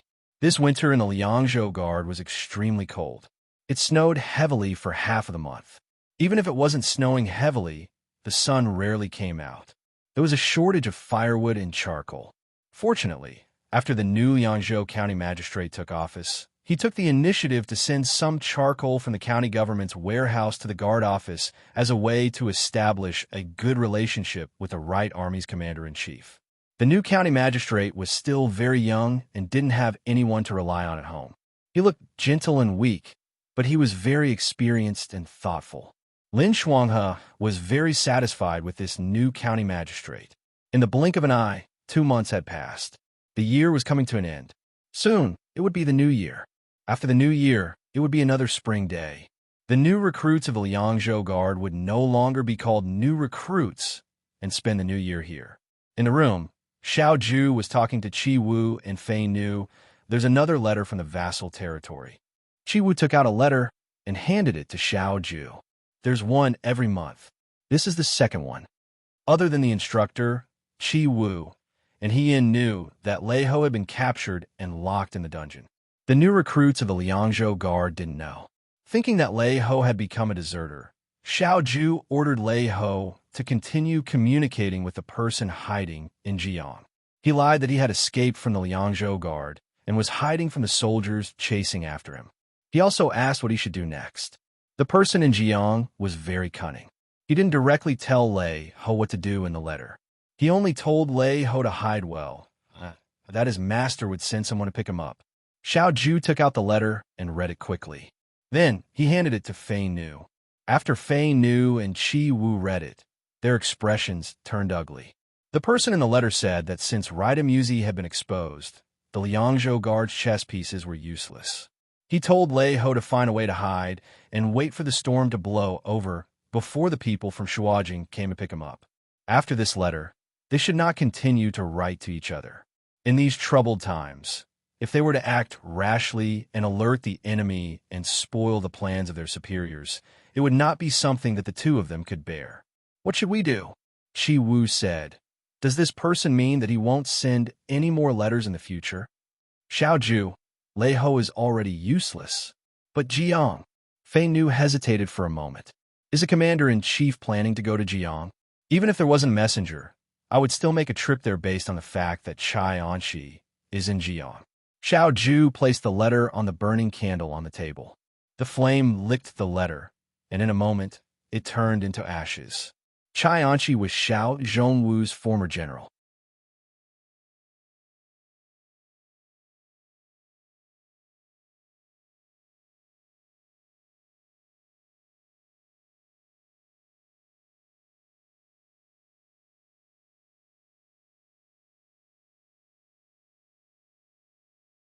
It would be better to take advantage of tonight to get as much information as possible so that it wouldn't be difficult to find such an opportunity in the future. Chu Zhao smiled. Brother, he is straightforward. That's right. He had thought of something. Brother Chu, why do you suddenly want to go back? Didn't you say before that you wanted to stay until the spring, weather warmed up a bit before leaving? If you leave now, I'm afraid the journey will be cold. I can't help it. Chu Zhao smiled somewhat helplessly. It's my colleague, Hanlon Academy scholar Su Darren, who is getting married. I have to rush back to the capital to attend the wedding banquet. Hien was holding the teacup on the table to warm her hands. When she heard this, she froze. She felt her palms become cold and her heart gradually sank. She almost couldn't control her expression. She stiffly pulled the corners of her mouth and asked, Su Darren? Which Su Darren? His name is Su Zhiheng, the eldest son of the crown prince's grand tutor. Chu Zhao curiously said, Haven't I told you about him? This person is erudite and multi-talented. He's well-read and is very outstanding. The steaming hot tea suddenly froze into ice. Hien's fingers curled slightly. Su Zheng. Hien didn't know how she returned to the room. She also couldn't remember what Chu Zhao said after that. She only remembered that she tried her best not to reveal any of her emotions, so that others wouldn't notice any flaws. When she returned to the room, she almost couldn't stand properly. She held the head of the bed and slowly sat down on the bed. Chu Zhao's words just now echoed in her mind. Su Darren once had a wife. His eldest brother-in-law is the current General Fei Hong, He Fei. He Fei's cousin, the daughter of the He family, married Su Zhiheng for half a year. She lost her sight due to an illness. However, Su Darren didn't dislike his first wife because of this. He searched everywhere for famous doctors and was very considerate. Hien asked, Very considerate? That's right. At that time, the Su family's madam hoped that Su Darren would take a concubine or find another wife for him. Su Darren flatly refused. Unfortunately, Su Darren was unlucky. This spring, when she was alone in the manor, the servants didn't notice and she accidentally fell into the pond and drowned. Su Darren passed away almost a year ago. Su Darren originally told his relatives and friends that he wouldn't marry again in the future. However, he was still young. How could the Su family let him be a widower for the rest of his life? He was so affectionate that even his deceased wife's family couldn't stand it. They chose another young lady from the He family to be engaged to him. She was the daughter of the He family's second branch. She was 3 years younger than the original Su Darren. She was only 17 this year. The daughter of the He family's second branch was only 17 this year. He unclosed his eyes.